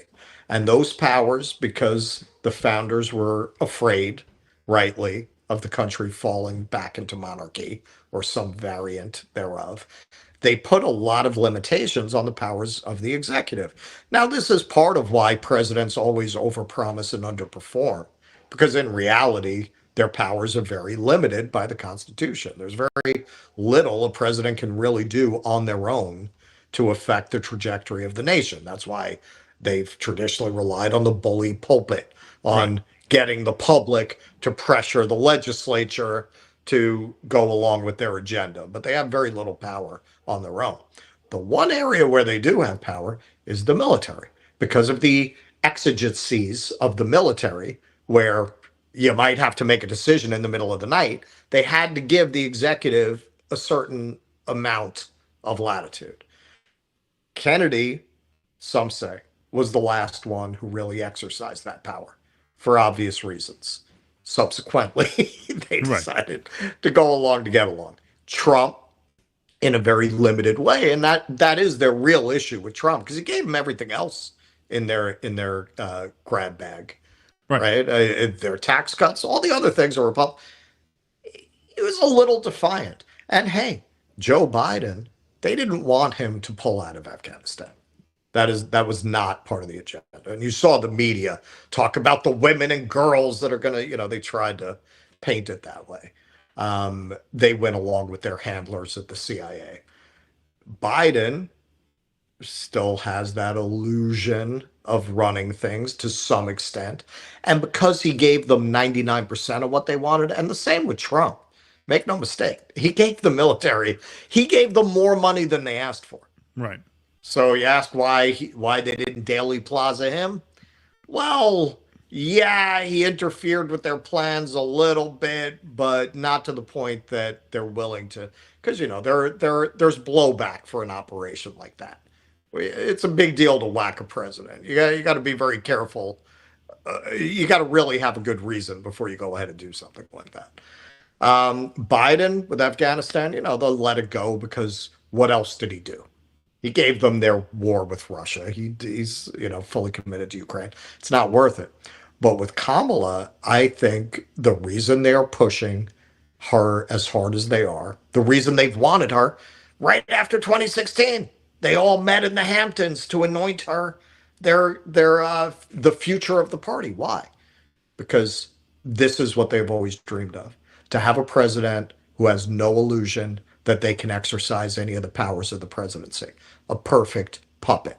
So her going out and talking about economics, this is bullshit. There's a performance for the Roops. Nobody who knows anything thinks even if she intended to pass it, which I don't believe she does. Who thinks that's going to get through Congress or the Senate? Yeah, no, but they don't care. They have to keep people in a peasant mentality of thinking that, no, policies that would help you don't work. The only policies that work are the policies that hurt you, or the policies that make your life harder. Anything that sounds like it's going to make your life easier is not workable. That's fantasy. And that's the role that the media plays in this whole situation. All right, let's keep going. His Highness Kamala Harris has one key feature that Democrats like, and that's that she's not Trump. That's the only policy plank she needs for these sheeple. That's right. Here we go. His Highness, on the new logo, of all the logos I've seen, this one is definitely the most one of them. Thank you, His Highness. High praise. Let's see. Ravid Laz. Maybe I'm giving them too much credit, but don't be surprised that they're purposely making the race close, because otherwise they wouldn't be able to fundraise from the public as much if it were a landslide. You're talking about the Republicans or the Democrats. I'm not sure what you mean there, but I don't think so. I think they're both trying to win. I think Trump is fucking it up. Trying to show, you know, you do good work when different sections of your audience get mad at you, but still come back the next stream. That's exactly right, China Shill. Thank you. All right, Jake, you want to hit that patron scroll for us, my friend? Appreciate that very much. Thank you. Round of applause for Jake in the booth tonight. And like I said, folks, we're doing a pizza summit with Kit Cabello for paid members. So join up at patreon.com/do-dissident. Support this project for as little as $5 a month. You get access to private members-only live streams, including the one coming up Tuesday afternoon at 2 p.m. Eastern. You also get your name up in lights here on the patron scroll and call-in access to our Q&As, which take place every Sunday night after the main show over on Rumble tonight, Sunday. So it is call-in Q&A night. We'll be switching to Rumble after the program. So patreon.com/do-dissidents. You can also go to do-dissidents.substack.com, or you can join our locals, do-dissidents.locals.com. If you're watching on Rumble right now, 1,700 of you are. That's beautiful to see. Thank you all very much. You can hit that bright red join button underneath the video player, and that takes you to our locals page. For as little as $5 a month, you get all those perks, plus the good karma of supporting independent media. So thank you all very much for that. That's patreon.com/do-dissidents, do-dissidents.locals.com, or do-dissidents.substack.com. Perks are the same across all platforms. Here we go. Ravid Laz, if it were a landslide toward either side, they wouldn't be able to boogeyman the other candidates and fearmonger people into donating. Keeping it a close race behooves the two wings of duopoly. That's true, but look, the country is very divided, and I think you're past the era where you're going to see like massive Reagan-like landslides or even Clinton-like landslides, you know? Yeah. Which does help their fundraising. That's certainly true. You're right on that point, my friend. The whole country's on a hot plate, jumping around from here to here, trying to figure out where to land. Yeah, exactly. Hillary Hinton, thanks for the $1. Nice meeting you at the Science Museum, Russell. By the way, you left your GIMP mask in my bedroom. Thank you. Did you meet any fans at the Science Museum? I did not. All right, that Science Museum is definitely having an identity crisis because it's been there since 1933. So you have these older exhibits that are like something from an episode of Lost, where they found some 1950s vintage era exhibit about the virtues of soy, right? So there's this whole farm section where it's like, what do we do with the starch? Well, some of it is used for corn syrup, which goes into your pop. It's like something from the Wonderful World of Disney, circa 1954. And then you have the newer exhibits that are all about microplastics in the ocean that for some reason, you know, have a lesbian wedding in the middle of the film clip, right? It's you have these two things going on where it's this very vintage retro thing, mixed with these very modern takes. Yeah, my parents used to sell jewelry to the Art Institute of Chicago. I was telling you about that. Yeah, the Chicago museum scene. It's a great city. Toilets are rare around UC. If you see a toilet, remember where and tell your desperate friends. Talk about the University of Chicago, Snork. I assume. You know, for men, we don't have to worry about those kind of things. Yeah, exactly. Some people say that's why we've never had a female president. Exactly. My real name, Kamala Trump, blah, blah, blah. At the end of the day, all that matters is the pizza. That's right, my real name. Thank you. Let's get a virtual cowbell drop for Ken Texican again. Thank you for the $50. $5 for real pizza at Lee's Tavern on Staten Island. There you go. Staten Island, huh? There you go. Maybe. And That's you gave us possible. another $5 for real pizza at Lee's Tavern on Staten Island. Yeah, I believe they got some good pizza out on Staten Island for sure. Yeah, why wouldn't they? Barry 91. Thanks. Oh, let's get our cowbell for Ken Texican. There we go. Beautiful. Barry 91. Thank you for the $10. Wall around the arena. Photo ID to get in. Base DNC. Yes, one of our MAGA guys likes that idea. The Ludovico treatment. That's from Clockwork Orange. Ludovico. Yes. Ludovico. Yes. Yeah, I forgot. I haven't watched that movie in a long time. That's one thing I know how to pronounce. Yeah, I haven't seen that movie. I was a kid when I see that movie. I should watch that again as an adult. All right. So when I was coming up, midnight movies were really popular. So a very common movie on the midnight circuit was Clockwork Orange. That was how I first saw it. I first saw it. Basically Rocky Horror, Clockwork Orange. The song remains the same. The Led Zeppelin concert movie. Yep. That was always playing in midnight showings. Sometimes some Monty Python. Oh, there you go. There you go. Elk 3, thanks for the $1.99. Which day will Biden crash DNC and says he's running? Well, his only chance is Monday night. That's when he's on. I was cured all right, Alex DeLarge. Thank you, Sparky, for the $2. Jay Tolbert, thanks for the $4.99. Russ, are you referring to Lou Malnati's? That place is the business. I'm pretty sure that's the one. If Kit's still in the chat, he can confirm. But yeah, I think that's the one they keep mentioning. Okay. All right. There we go. Beautiful. Lou Malnati's. Charles Gracia, thank you for the $5. Idea for parody of Kamala Harris campaign poster. Instead of forward, how about for what? Yeah, some people just got for war. FORWAR, took the D off. That was good, too. Yeah, it's the new Shepard Ferry artwork. Sparky, thanks for the $5. TiVo remark shows that, like many older boomers, Trump still watches and takes seriously traditional TV. That's right. He is a very big TV fan. And yes, that is a good insight, Sparky. Let's see what happened here. I just lost my place on the scroll. I'm getting it back. Sorry. Some of you guys bombed the chat with some super chats there, and I lost my place on the scroll. Okay, here we go. Crew Star Sonic. We are heading for a snow crash-style corporatocracy. Thank you for the $9.99. Appreciate that. Mixel Bedlam says, why doesn't Trump bring back Bannon? Thanks for the $5. Well, he's got a big ego, but also Bannon's in jail now, so we couldn't get him if he wanted to. He's in jail through like the early November. He started a 4-month sentence in early July, so it's like literally like right through Election Day. He's in jail, and then he gets out. But yeah, I mean, he should have never gotten rid of him. Michael Castillo, thanks for the $10. It's actually only half mile from the United Center. Okay, all right, there we go. Thank you. I was saying 1.5 miles. That's like 30 really New York insane. blocks. That's a lot. Yeah. Landrew, thanks for the $100. How about a sound drop and a cowbell for Landrew if we can get that going? Thank you, Landrew. Appreciate that. Free Palestine.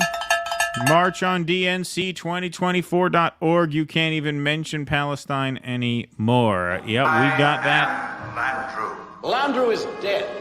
Absolutely. It is going to be quite the week, and thank you very much for your support and for that generous donation, as always, Landrew.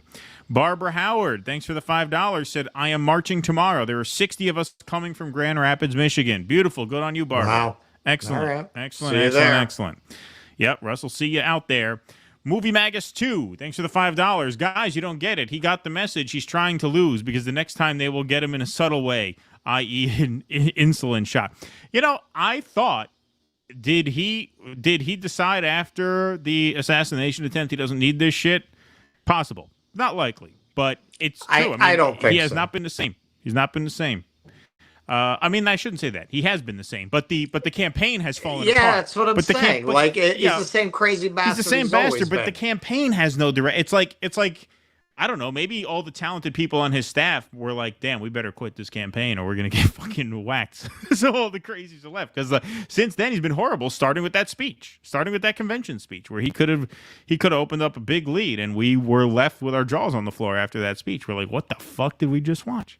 What the fuck was that? When you're walking down the street and Jake Sullivan invites you into a shadowy meat locker to pick up a free fur coat for your wife. Yeah, right. Yeah, Just exactly. hey, maybe this isn't for me anymore. Yeah, exactly. Certainly something happened. Something went on. We got to figure out what the hell is going on.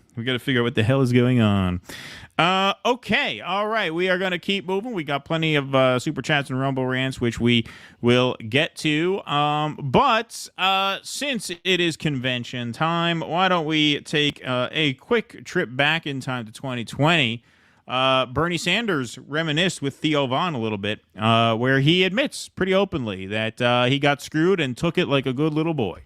Ran in 16. I ran against Hillary Clinton, and I ran in 20. Yeah, I remember, and I felt like you didn't get treated fairly, to be honest with you. And that's what happens when you take on the establishment. Yeah. So what happened is, and then they treat you better when you say, "Oh, okay, I guess you're gonna screw me." So all right, fine, I'll endorse my friend Joe anyway. See, but first they screw you, then they're nice to you as long as as long as you take it well. You have to go through a few humiliation rituals. I've had to. They told me I can only go on the Senate floor with anal beads in, and they check. they check. Yeah. But they promised only until 2028, at which point I hope to be dead. Yeah, right. 3 primaries, and then the establishment got very, very nervous, and there were a whole lot of candidates in the Democratic primary, and they said, "Hey, it'd be a good idea if you all dropped out, let Joe Biden be the one candidate." People rallied around him. And do they call? Is there a call that you get, and it's like you're not going to move forward? Is it just like news articles? Like how does the establishment Well, what happens work? is I won the popular vote in Iowa. I won the New Hampshire primary. I won the Nevada primary, and those were the first 3. And then front pages of the New York Times, Democratic establishment very nervous. Bernie Sanders could win the whole. We were doing very well in the polls, and I think behind the scenes, people thought there were like 15 different candidates. And they were splitting up the vote, and that's how I was not necessarily getting over 50%. I was getting more than other people, so I was on the way to victory. And they said, look, Bernie shouldn't be the candidate for a variety of reasons. We don't want him the candidate.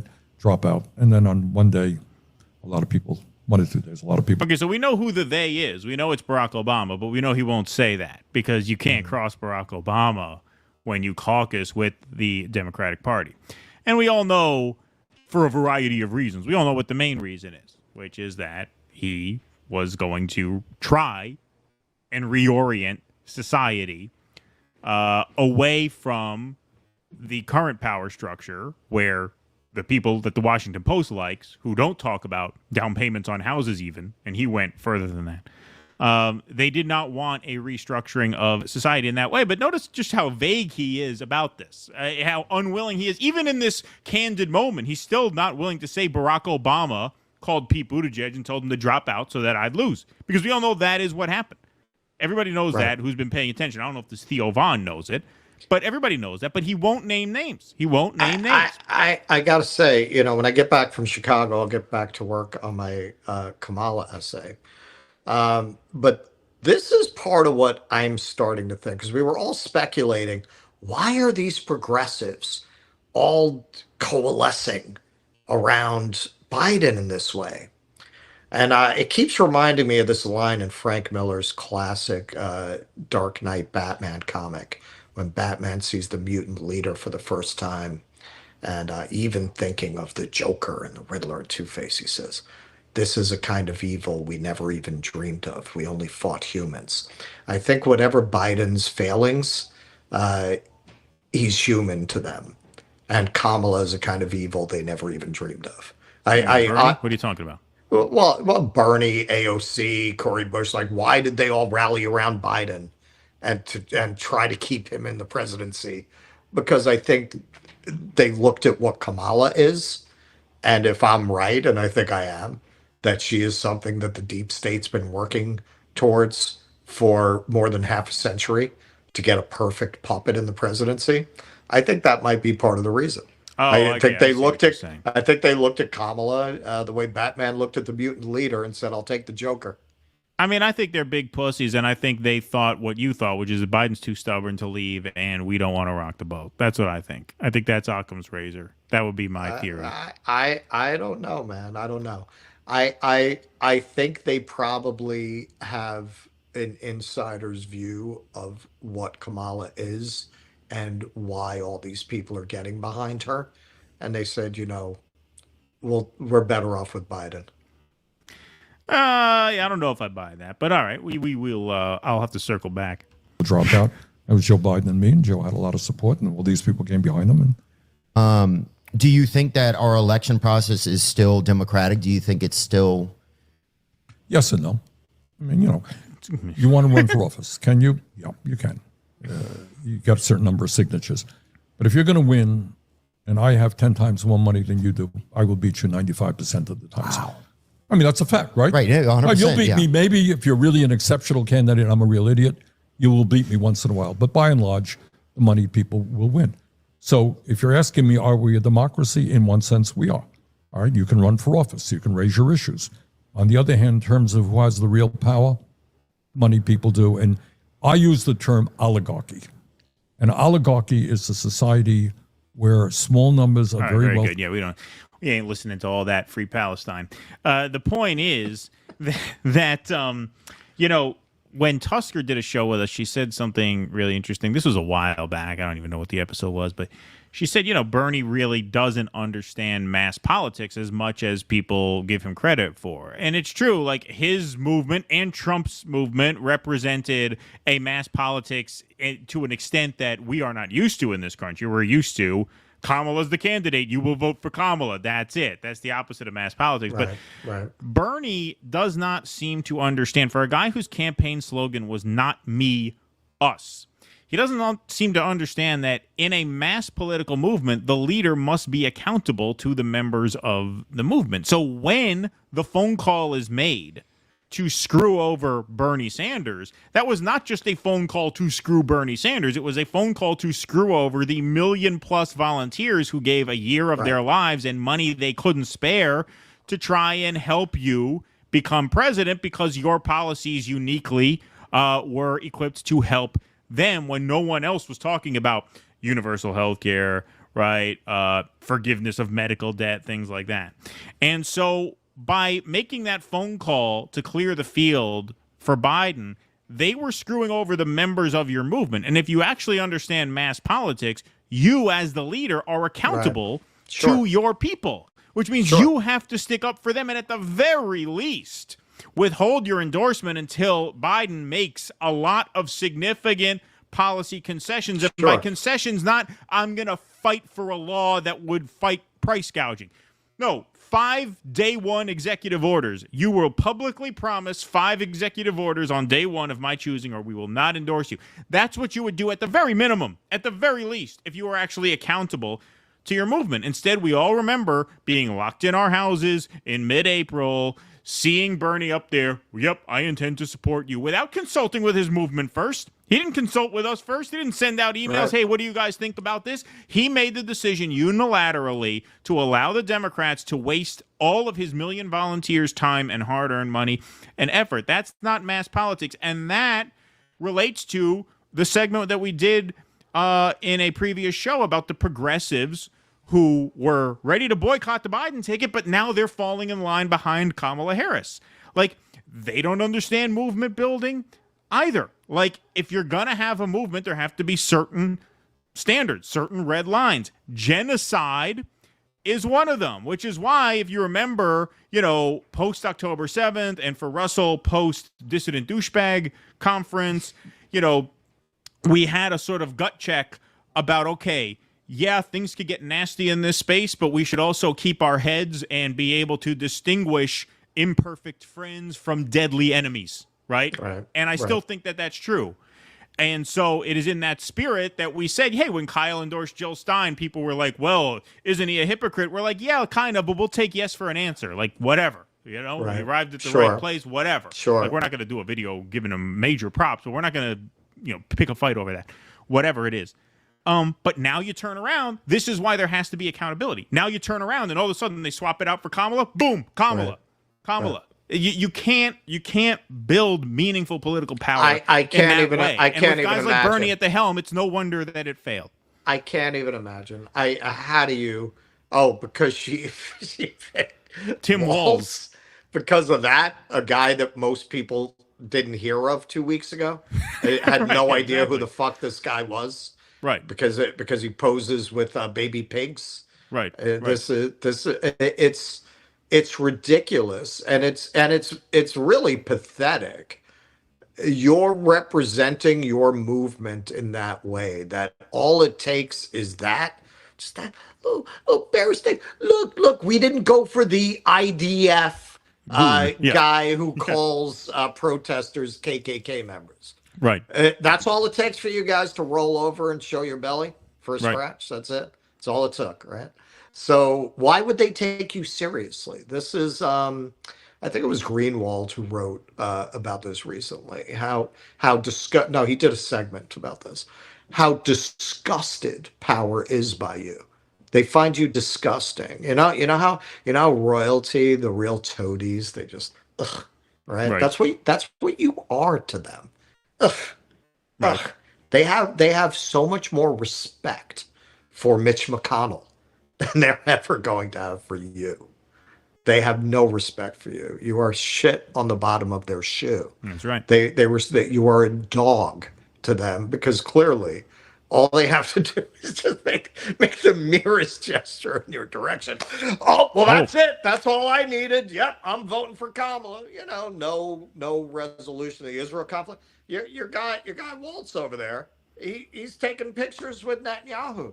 He's a Zionist. They're all Zionists. It's not even like she picked an anti-Zionist. Then I still would not go along with it, but it wouldn't be quite as contemptuous. That this made you change your mind. Because in the end, the vice president doesn't set policy, but you could make an argument. Well, look, clearly she must believe in it if she picked a vice president, so she's kind of hiding behind him to make that statement. Oh, there would be an argument in that case that he's next in line after she serves. He'll be the nominee. You pass the baton. At least whatever. There's some argument, but he's a fucking Zionist. He's a Zionist. You guys have been talking since October 7th about how much you care about Gaza, how much you care about the Palestinian people, and it all just went right out the window. This was something we didn't get to at Jimmy's show, and I wish we had, because we ran out of time. He was going to talk about the Southcom commander, the commander for forces in South America, who just started talking about their resources. This is a while ago. She gave this speech about a year ago, talking about what great resources they have. And this is an argument that a lot of our Marxist-Leninist friends will make, and you can really see it here. They argue very often that liberals, social democrats, will sell out everybody for their programs, for their priorities. And I don't think you've ever seen that more clearly demonstrated, because they have some notion that because Waltz is on the ticket, all of a sudden universal health care is around the corner. We're going in this progressive direction. We're going to get these social policies. And fuck the Gazans. Fuck these people, right? Their care for what's going on outside of their borders just went right out the fucking window at the merest whiff of a ghost of a prospect that they would get some of their social economic priorities through Congress. Yeah, I mean, I think they would rationalize it by saying, well, Trump is worse on the issue. But it's a question of what your red line is. You have to be able to set standards and boundaries. Otherwise, a movement will always fall apart. They have no illusion that these people are really going to drastically change Israel policy. Of course. All it took, this is not even like a hard yes. In fact, Kamala has changed her position on universal health care. She's not even running on that. Right. So you're just talking about what? tampons in the boys' bathroom? Is that what got you all excited? Like, what is this guy It's the school done? lunch. It's the legalized marijuana. It's that shit. It's okay. mild so social there you reforms. go. Yeah, that's there what you it go. is. So Yeah. what's a little genocide compared to legal marijuana? Well, that's what I mean. You're it's a basically no-brainer. saying the price of a Gazan is a free school lunch. Yep. All right, for a free school lunch, we'll vote for you. Well, and that's exactly what a lot of our friends have argued regarding the kind of reformers that Bernie Sanders represents. A lot of them have made that argument about Bernie Sanders himself, that in the end, Sanders had no foreign policy. And they say that's not a bug, that's a feature. That really these kinds of social democrats never really get into foreign policy because they can't fund their programs and change America's foreign policy. Right. Exactly. All right. We will move on. We're going to do some more super chats here. Snork Y2K for that event. Paid and party required. People are behind Kamala, and people seats in front of Kamala are mostly empty, maybe 30 people. I only saw a few second clip of the audience. Yeah, that wasn't one of the big crowds. That was a smaller crowd. It was only like a 25-minute speech. My real name, all this talk about economic policies, have both of the dimwit candidates forgotten that they either were or are currently in power? Yeah, good question, my real name. Appreciate that. John M. in Minnesota. Kamala opposes concentration and price fixing, but has failed to voice support for Jonathan Cantor at DOJ Antitrust Division and Lena Khan at FTC. Until she does, it's just empty words. Thank you for that. Freebie for life. Thanks for the $10. I watched the live stream of Jimmy's show on Friday night. Everyone was great, but Russ, you made the most intelligent and comprehensive statements of the night. Wish you were there too, Keaton. Thank you. Thank you for that. Glad you enjoyed the show. I would have been there, but I got a newborn. We would have had all the family. I would have taken all the family to Chicago if not for our newborn. We would have made the trip out there for sure for this. But it was not to be. Life had grander plans for me, alas. Okay, let's go to some super chats here. Maybe a distinction without a difference, says Sparky. Thank you, Sparky. But Trump didn't say Kamala was ugly. He said that he looked better than her. Still not good. Yes, still not good, Sparky. You're correct. Still not good. Kamala's actually decent looking. There you go. Best double up rubbers. Best double up rubbers, though. Yo, you should not double up rubbers. Yo, doubling up rubbers is counterproductive, folks. Just so everybody knows that. They're way more likely to break if you double them up. Just one. Is that true? Yeah. You don't want to double them up. They're more likely to rip if you double them up. Just get a thick one. Get a thick one. Yeah, you're worried about it. One thick rubber is good. You don't want to double them up. They're more likely to slip off or rip or tear. You want one. Trust me, they make those good. They make a very good product. We should start selling some rubbers on Rumble. Rumble should they should start making condoms, actually. That would be great. We should. We could put I think the new microphone logo lends itself to that. Yeah, there you go. SASR 78, thanks for the $5. Appreciate it. Queensboro Figs, thanks for the $5. I came here to chew bubblegum and kick some ass, and I'm all out of bubblegum. Well, thanks for being here, Queensboro. Seb Griffiths, thanks for the $5. R.I.P. Rowdy Piper. There you go. I predict Trump will be put back in to be the fall guy. Highly doubt they want their first woman president to face the pressure of all these issues. I don't know, man. I don't know. This is looking like a real close one. Wyatt Starr, thanks for the $4.99 super sticker. Appreciate that. Charles, thanks for the $10. Appreciate that. Modern Cicero's calling Julius Caesar a commie. Good one. Thank you. Michael Castillo, thanks for the $10. I wanted to let you know I served for 7 years under George W. Bush. It wasn't until Alex Jones loose changed in my opinions and facts that I know can change. Yep. I remember watching that film too. I had already kind of known everything in that film before I watched it because I was a big 9/11 guy. Like ever since they started talking about going into Iraq, I'm like, oh, okay, I think I've solved that case. But one of my college friends discovered that film, and he calls me up and he's all excited about it, and I was glad he found it. But yes, I know what you mean. Wyatt Starr, thanks for the $1.99. DD, big love from the Anarchist Jurisdiction PDX. There you go, from Portland. Thank you. Appreciate that. American Disaster, thanks for the $5. If Jesus Christ were elected and wanted to elevate the poor, it wouldn't pass the House or Senate. It'd be a losing battle. Good one. Thank you for that, Nina. Appreciate that. Sparky, thanks for the $10. It took a while, but the JFK assassination resulted in the Church Committee, which put the CIA et al. On their heels for a few years. So they're hesitant to go that far again. Yeah. And post 9/11, they got it all back. That's right. They got it all back, and then some. All right, let's move some coffee, shall we? Let's do it. I had to order a fucking coffee urn. Oh, okay. There you go.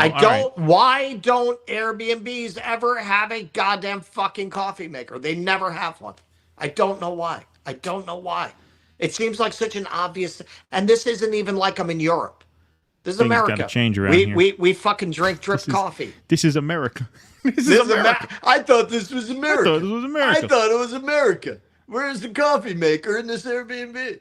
No, I ordered an urn because I'm saying, I should just travel with an urn from now on. A stovetop urn. That's it. They're not that big. I won't have to worry about this anymore. Yeah. Yeah. All right. Let's move some coffee, shall we? Here we go. Where's my stuff here? There it is. So, folks, have you heard of the recent advertising scandal? I'll break it down for you in case you haven't. The CEO of Rumble, Chris Pavlovski, recently released an email from Inspire Brands and Dunkin' Donuts. The email explicitly states that the, quote, right-wing culture of Rumble is too polarizing. In other words, Dunkin' Donuts has a problem with right-wing culture and wants nothing to do with it or Rumble. So the solution is to stop buying products that don't support free speech and freedom of culture and start supporting brands that support free speech. We're not right-wing culture people here, but we support the right to practice whatever culture you want without fear of advertiser boycotts. That's not American, is it? Well, the competing coffee brand, that we all need to get behind then is Rumble's 1775 coffee. And for a limited time, Rumble is offering buy 2 bags of coffee and get 1 free. So go to 1775coffee.com, and this is a great troll. We all respect a good troll, do we not? 1775coffee.com and enter promo code Duncan to get this limited time deal. That's how you troll. Good game, Rumble. 1775coffee.com, enter promo code Duncan to access the buy 2, get 1 free 1775 coffee. And don't worry, they got rid of Duncan, the dancing midget mascot, on the bag. Yeah, there you go. You don't have to explain that to your kids. You do not have to explain that. No, it's easy. Easy peasy. All right. Let's go. All right, Russell. Dealer's choice. You want to do Ukraine or Snow White? Let's do Snow White. I mean, I just said deal, but I'm going to try and sway the jury here. I mean, whatever, man. All right, let's do Snow White first, and then we'll do Ukraine last. Do a fun one, and then bring them down. That's right. All right, so Russell can't do the exhibits here, so you're going to have to bear with us. But go ahead, take it away. Okay, so you might remember we did this story about a year ago. Disney cannot catch a break on this film. It is getting kind of comical. It was supposed to be out already. I watched our segment, which we will include a link to on the clip. It was supposed to come out March 2023 or 2024. It was supposed to come out in March. So it's coming out next year because they got such enormous backlash after photos of what some have called the 7 diverse baristas, the 7 crackheads. They were going to get rid of the dwarfs, although they deny it, and replace them with 7 magical creatures. Then there was such backlash. They seem to have made it worse because then they released a photo. No, the dwarfs are in it. But the CGI is like the stuff of nightmares. These are the dwarfs you would have had a nightmare about when you were 6, or Rachel Zegler might have had a nightmare about, as we'll see. So then they just got more backlash over that. Then Zegler, we'll see some clips of this, went on a tour basically trashing the original Snow White and talking about how much contempt she has for the source material, which Keaton loved. Well, this is another major W for me. I mean, I'm just tired of winning because at the time I said I have a good feeling about this girl, and I was proven right because she's the pro-Palestinian actor. So, boom, put it on the board. Give me the fucking chalk. Chalk one more for Keaton. Just the winning streak just keeps going. It just keeps continuing. I'm just unstoppable. I'm unstoppable. I mean, Emma Vigeland has a good position on Palestine. Does that mean she's not an asshole? No, in Hollywood, this is a very difficult position to take. It is a difficult position to take. I think when you're talking about someone who's profoundly narcissistic, folks, you hear this cope? She doesn't really think that way. This is pure cope from Russell Dobler here. All right, we're going to show the video. Yeah, and we'll let the audience decide whether they think this is a profound narcissist spouting off. I'm going to send Shepard Ferry. I'm going to send Shepard Ferry a photo of you and tell him to make a poster, and the heading is going to be cope. Yes, when Rachel Zegler gets together with Barbara Streisand to do her duet album, as we will see later, that we can decide. But okay, so they're getting it from both ends. They're getting it from all sides. They're getting boycotted by the Zionists, and they're getting boycotted by the pro-Palestine people.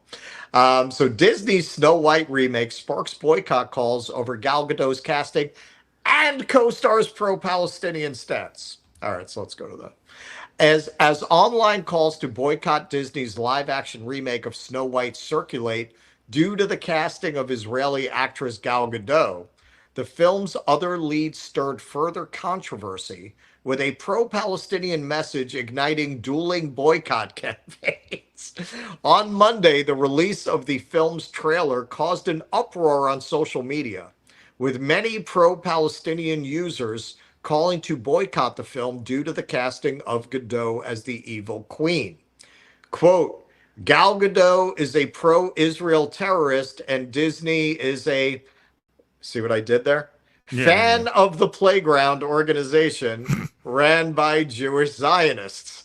The account to fund Israel now posted on X. I am calling for an international boycott on all Gal Gadot films.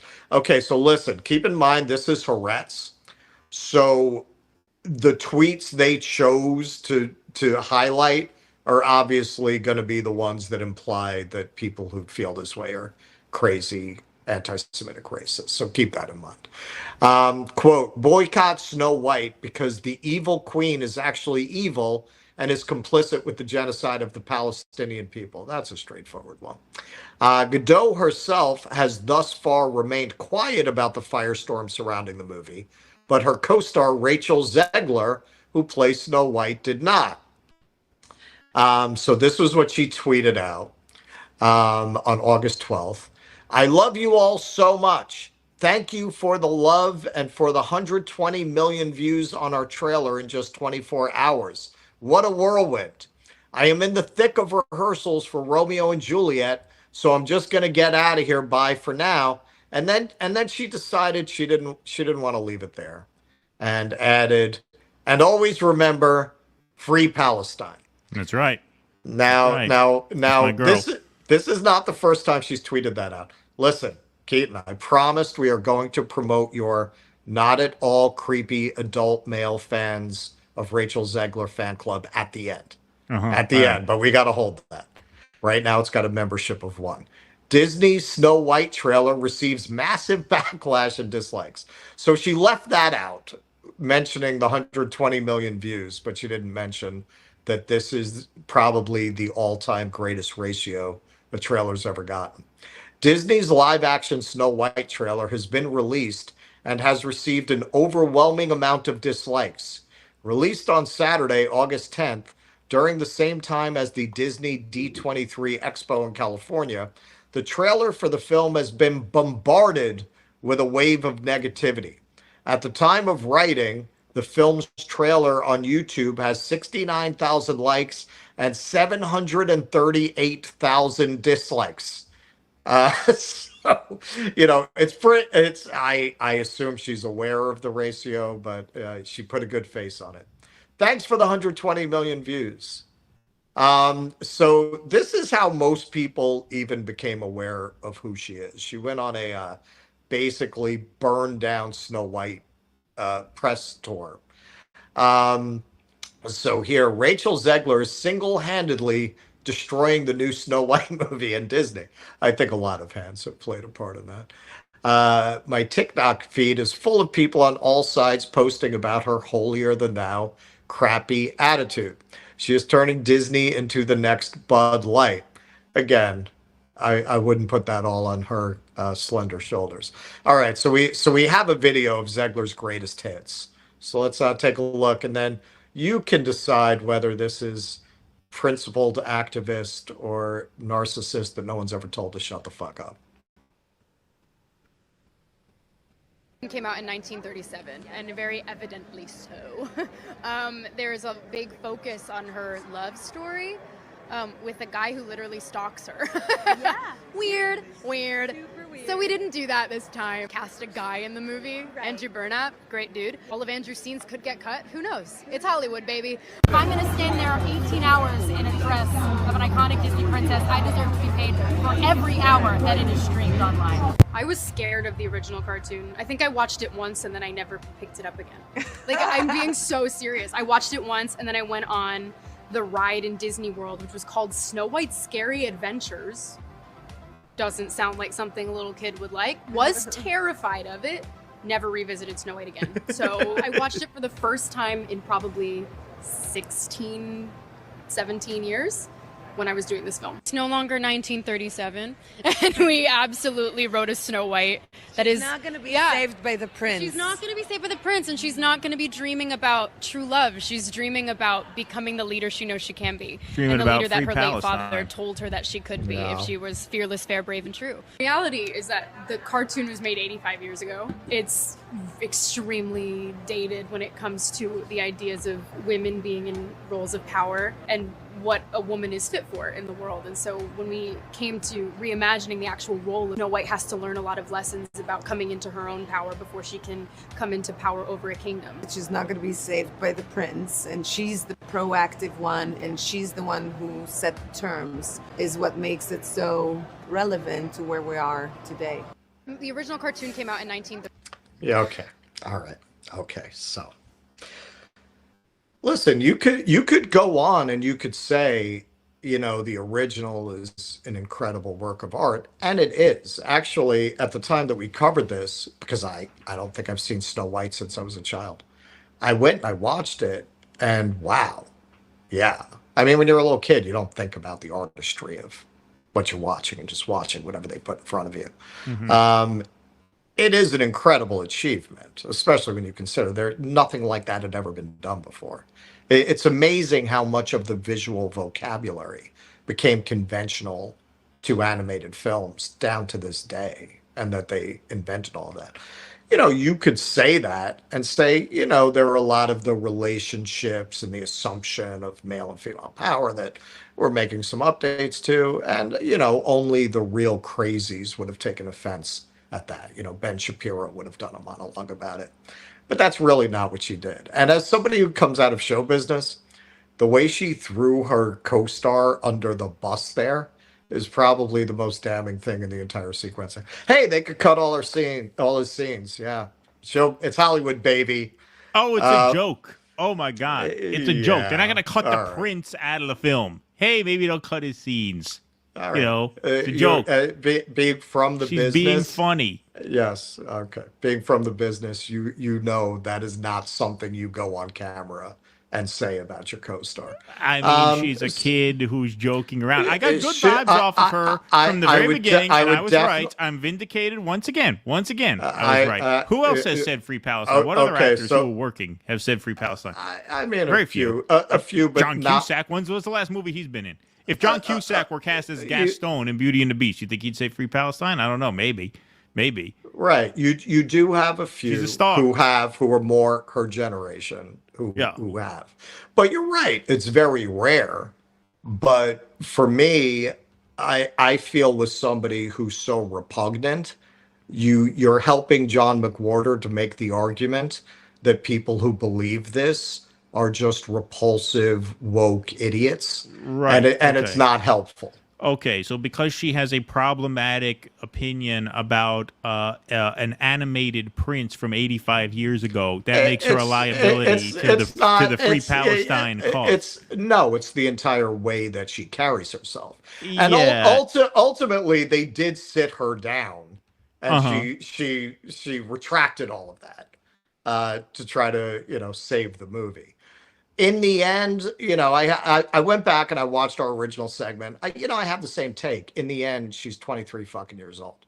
That I agree with. Yeah, she's a kid. And I always felt she's taking a lot of blame for saying, what do you think she's hearing on set? You're talking about people who decided to do Snow White because they hate Snow White and they wanted to just completely shit on it. Mm-hmm. So what do you think they're saying to her about Snow White? So I think she caught blame for, a point of view about the original Snow White that I'm sure the director has. I'm sure the writers have. I'm sure everyone above and below the line have. She went out there and said it. And I don't think Disney thought it was going to be a problem until it became a problem. I think one of the reasons they hired her was to go out and say things like that. They wanted somebody who was going to speak about it in that way because of the corporate culture that they've cultivated at this point. Then they saw the backlash and they made her backpedal on it. Now, some people are trying to read into this that she personally hates Gal Gadot, and there's a whole. I don't really think that's what it is. All right. Well, yeah, no, I don't think that's what it is either. I mean, that's not the kind of thing you just tweet off haphazardly. I mean, that got more views than the original tweet. The Free Palestine tweet got like 7.5 million. Well, and the original one got like 1 million. Well, and also she did it back in 2021. So if it's about Gal Gadot, why did she tweet that out at that time? Right. The two actresses have previously been vocal about their beliefs, with Gadot using her social media platform to spread pro-Israel messaging, and Zegler, who is Jewish, doing the same for the Palestinian cause. Now, by the way, I cut that slide, but no, Gal Gadot is indeed Jewish. So you have two Jewish actresses here.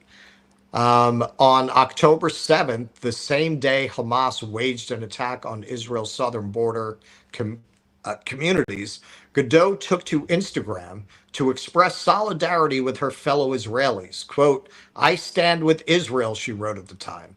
"You should too. The world cannot sit on the fence when these horrific acts of terror are happening." Since then, the actress, best known for her role as Wonder Woman in the DC comic franchise, has followed up with several posts advocating for the release of the hostages being held in Gaza, and helped facilitate a Los Angeles screening of a film showing the atrocities committed by Hamas on October 7th, which was marred by a mass brawl outside the venue in protest of the screening. Now, before I say this, I want to make clear, we are not saying atrocities did not happen on October 7th.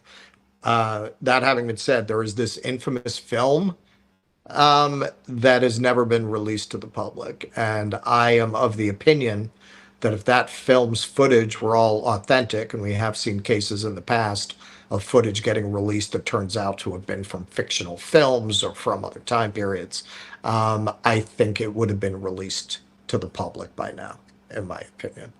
Hang on, I gotta go full screen with this, and I don't know how to with the iPad.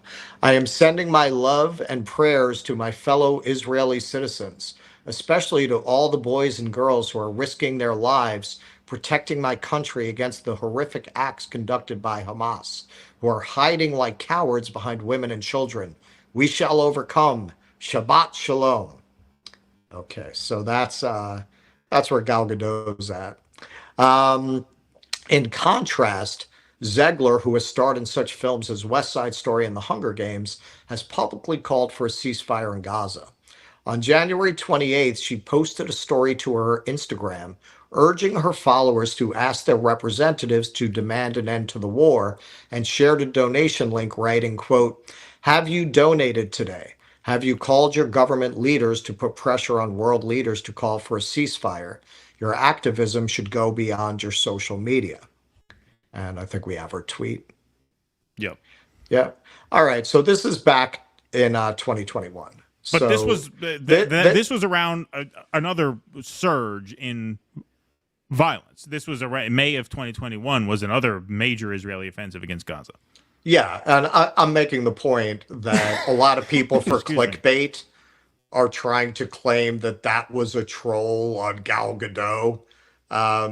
No, I mean, she's been speaking. No, because this wasn't random. While. This also was not random timing. This was at the time that Israel was bombarding Gaza. I remember that was May of 2021. That was the biggest escalation in violence, I think, since 2014, and then obviously now. Right. Yeah. So this has nothing to do with her. I mean, I can't imagine there's no tension between them on the press tour, given what's going on. Yeah. But it's clearly not anything motivated by that. More slides. After Zegler, sorry, I don't mean to complain. I'm getting tired of winning. I'm getting a little exhausted from what is winning. So it's just a little surprised that there's more slides. Okay, all right, let's go. I'll see if I can muster the energy to keep going. But winning is not. This much winning is tiring after a while.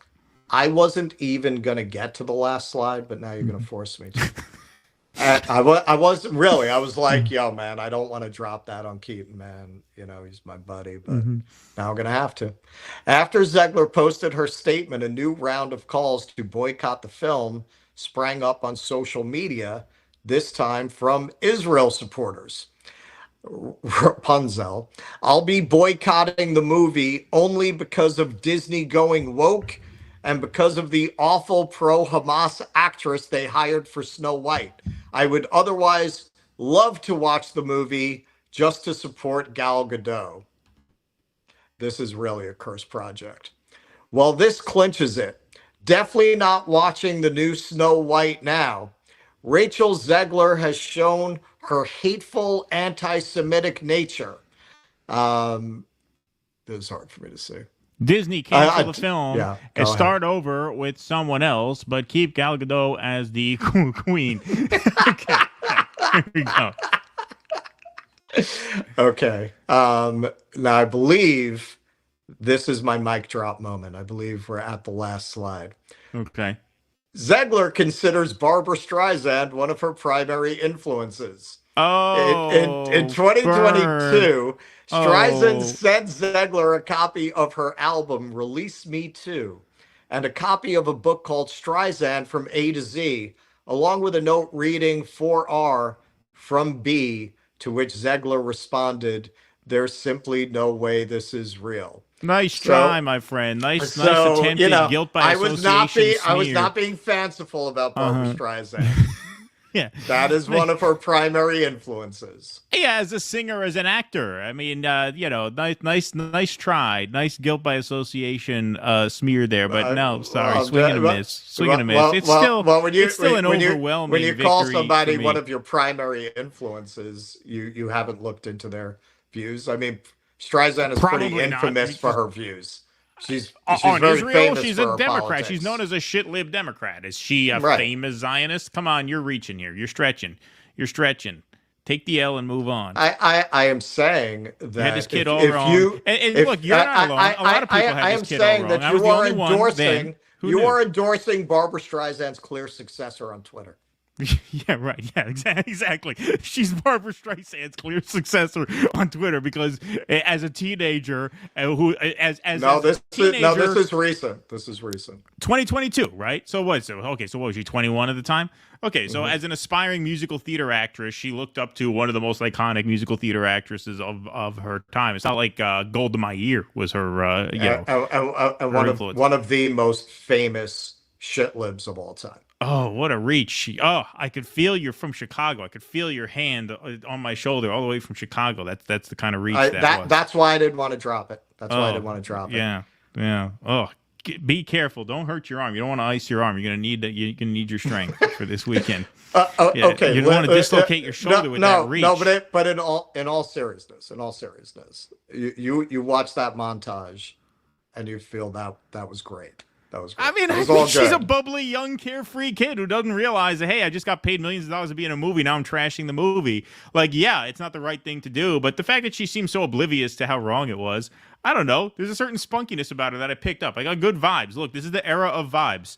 and I got good vibes, and I was right. I was right once again. I mean, Spunky is like Kristen Stewart, who very consciously went and attacked the whole Hollywood model, the whole way that young actresses are treated. I don't think I've ever liked anything she was in, but I always liked her for that reason. But this is not that. You know what Kristen Stewart was actually very good in? She had it was a small part, but she was very good in Into the Wild, the movie that Sean Penn made about based on the book, the John Krakauer book. You know, to be fair, I haven't seen the movies of hers that were. Oh, hang on. You never saw that one? That was a good movie. Wasn't she in that movie that was based on a Bukowski book? Yeah, with Matt Dillon. No, it was no. She was in. Was she in the On the Road movie? Was it the Kerouac? Was she in that? I think she was in something I actually liked, so I might have to. The Into the Wild movie was good. Have you seen that? That was really good. I loved that movie. I didn't see that, and right now they're showing the movie she recently did, which looks kind of interesting. But I always liked her because she did very consciously go and just trash Hollywood. That's not really what she's doing here. She thinks that this is what Disney wants her to say. And when they told her they don't want her saying this, she went and did the thing. She did the sit down talking about what a classic it is. All right. So then what's the problem? So she likes Snow White. She's on board. She's on board. She's in the movie Free Palestine. And yeah, there you go. I had a good feeling about her all along. Hey man, she's 23. If she keeps going in that direction, that'll be great. There you go. All right, Kuznetsky Bassane, thanks for the $4.99. I'm writing in Pat Paulson. Thanks, Kuznetsky Bassane. SASR 78, thanks for the $5. I wish y'all would cover Vosh and his ridiculous hyper-partisan bloviating. By the way, he did a stream critical of Harris's North Carolina speech. Oh, interesting. I mean, why would we cover him? But he didn't like her speech. He took the Washington Post. Maybe he's on the Washington Post editorial board. You never know.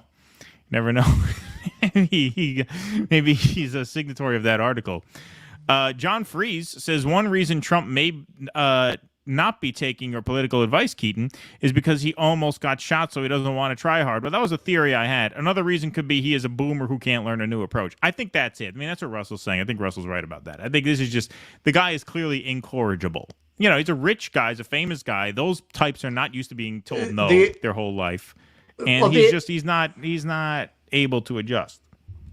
The impression I got when I saw him at Braga, and in many other settings, he likes the attention. He just likes playing for the crowd. He likes going up there and monologuing. I mean, you said this at one point, and it's very true. He's Cartman. Cartman. Look, my adoring fans. You know what I did? I built an ice skating rink. Let me tell you all about it. Yeah, exactly. No, that's it. And he needs that focus. Bannon provided focus down the home stretch of the campaign, and now there's none. Thank you, John Freeze, for that donation. Appreciate that. Michael Castillo, thanks for the $5. I don't know jack about anything. I took the red line to the Field Museum and ended up at the Scientific Museum. Oh, okay. All right. So I guess you're not the photographer then. You'd have said if you were. Or then maybe you wouldn't. Maybe you'll send us a private message if you were the photographer. Because if you were the photographer, maybe you change your name. But yeah, Russell texted me. And not to make the mystery even thicker here, but from the looks of the photo that you took with Russell and the birth date of the photographer, you look like you're about his age, right? And I kind of wish you were the photographer, because that was some of the only good modern stuff I've seen since I've been here. And that's not a Chicago thing. That's a general thing. Like, modern work is just usually fucking terrible. That was some of the only stuff I saw that wasn't at least 50 years old that was any good. Yeah, it was good. They actually looked like paintings to me. I didn't realize this guy, he takes photos of immigrant stores. Okay. And the people, sometimes just the store empty, sometimes the people who run them. And he's got a great eye. You look at his pictures, they make a statement. Most of these pictures, it's a construction guy. doing some construction. Like what? Right. Yeah. No, that stuff was meaningful. It definitely caught your eye. Peter Monahan for $100. Let's get a virtual cowbell for Peter Monahan. Thank you. That's very kind of you. Appreciate that very much. We're 10 seconds away from living a Snowpiercer reality. Yes. Snowpiercer? Yeah. You know, the train movie. Yeah, there. No, I know. What are you saying? No, he said we're going back to 10 the next ice age. Yeah, yeah, exactly. We're 10 seconds away from living a Snowpiercer reality, more than people really understand or fathom to expect. The dystopia of 1984, They Live and Network is the epitome of our demise. Yes, those all three great examples, great references. We can see her and talk about it all day long, but not one person is doing anything. Yeah, it is looking like the end is near, Peter. Appreciate that. Thank you very much. And you have some more here. You gave us the $1 super sticker. Appreciate that. Susanna, thank you for the $10. Russell, looking good on JD's show last Friday. All slimmed down and svelte. Good job. Well done. Well, yeah, you got the full body shot there because of the stage. Yeah. Well, you look very sharp. You look very sharp. You know, Jimmy told you to dress up, but he didn't tell the other guys to dress up. Kurt had his T-shirt. I know. That's what I was thinking, man. I was like, yo, he told me to look sharp. These fucking guys showed up in jeans and T-shirts. Yeah, right. Exactly. Fucking, I put on my sports jacket. I know. You had the It's blazer. just like me and Jimmy were the only khakis. ones dressed up. That's right. That's right. You and Jimmy were the only dressed up guys there. Thank you for that, Susanna. John Freese, thank you for the $4.99. American boomers represent the height of narcissism. Compare them with the people of the same age from other countries, and they look bad. No comment. You know, we don't want to step on that third rail again. I think we've purged enough boomers from the show for the time being. So we'll take that as a comment, John Freese. You have a right to your opinion. That's all we'll say about that. Peter Monahan and the stage 4 cancer fight continues. Thank you, Peter Monahan. Vanessa Redgrave to decide Gal Gadot's future, eh? Says Philip Blair. Yes, for $2. Thank you for that.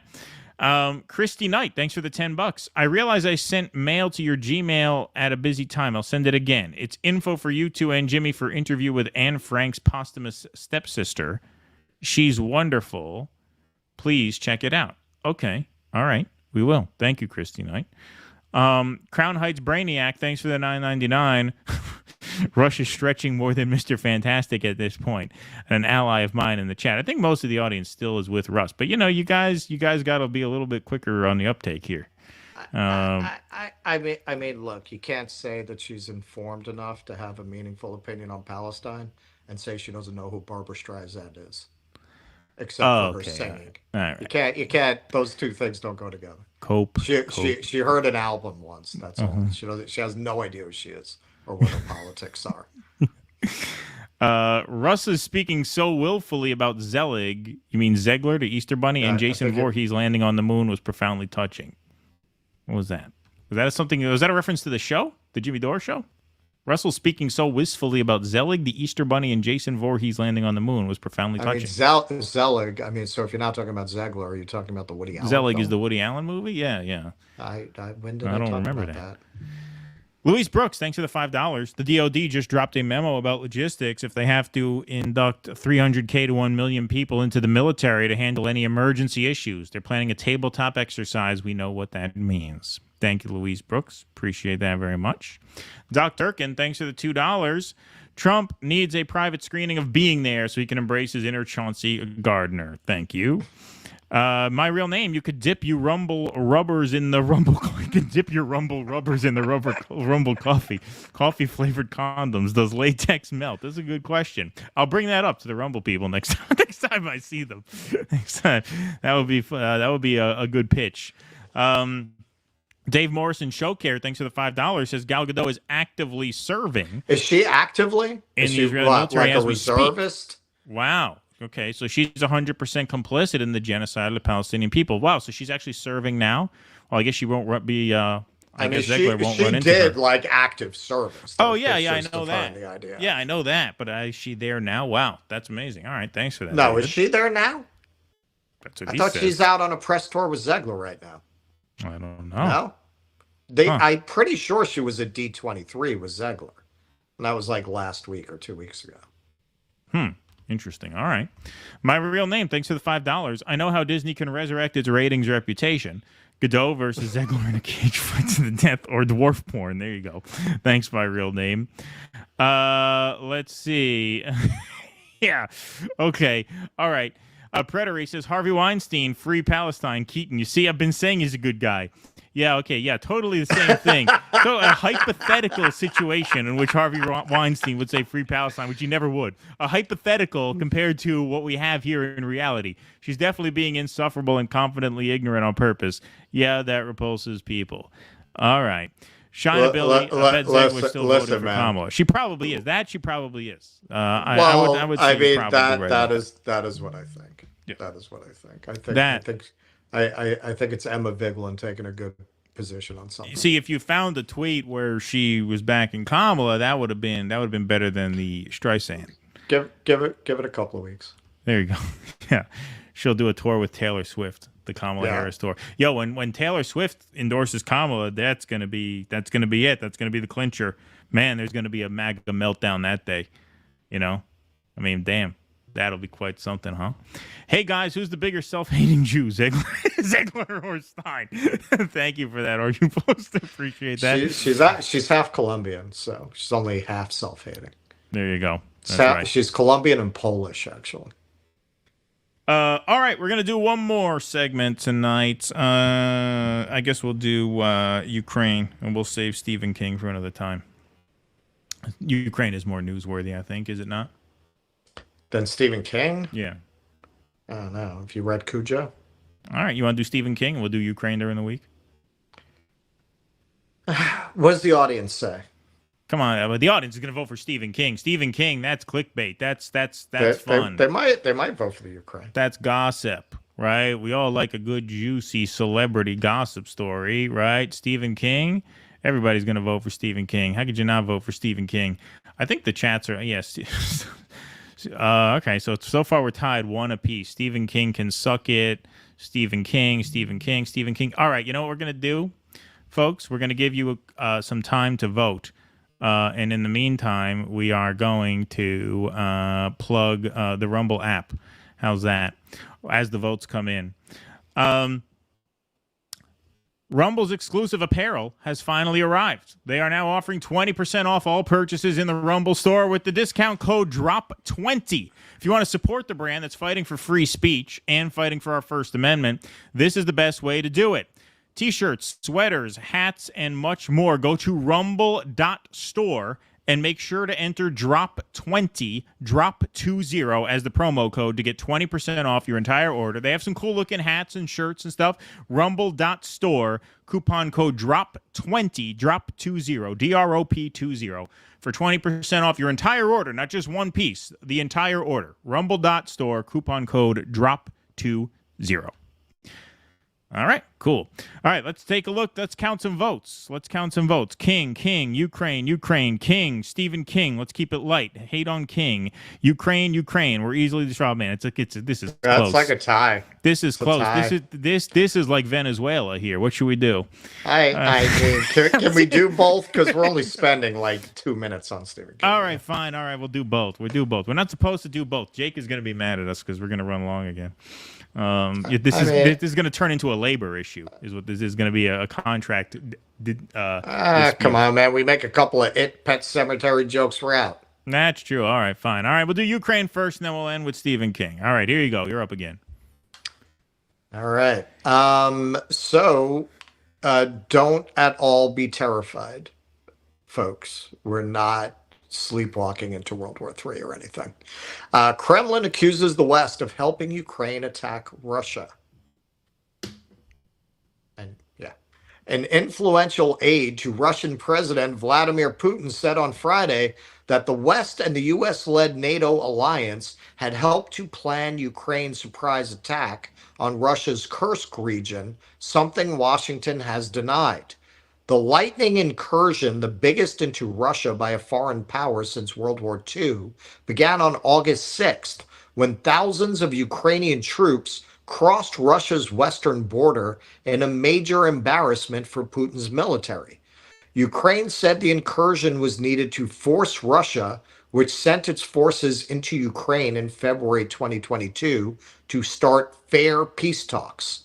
But the United States and Western powers, eager to avoid direct military confrontation with Russia, said Ukraine had not given advance notice and that Washington was not involved, though weaponry provided by Britain and the U.S. is reported to have been used on Russian soil. Influential veteran Kremlin hawk Nikolai Patrushev dismissed the Western assertions in an interview with the Izvestia newspaper. Quote, the operation in the Kursk region was also planned with the participation of NATO and Western special services, he was quoted as saying, without offering evidence. Quote, without their participation and direct support, Kiev would not have ventured into Russian territory. The remarks implied that Ukraine's first acknowledged foray into sovereign Russian territory carried a high risk of escalation. Putin chaired a meeting of Russia's Security Council, including Patrushev, and said the discussion would focus on new technical solutions being employed in what Russia calls its special military operation.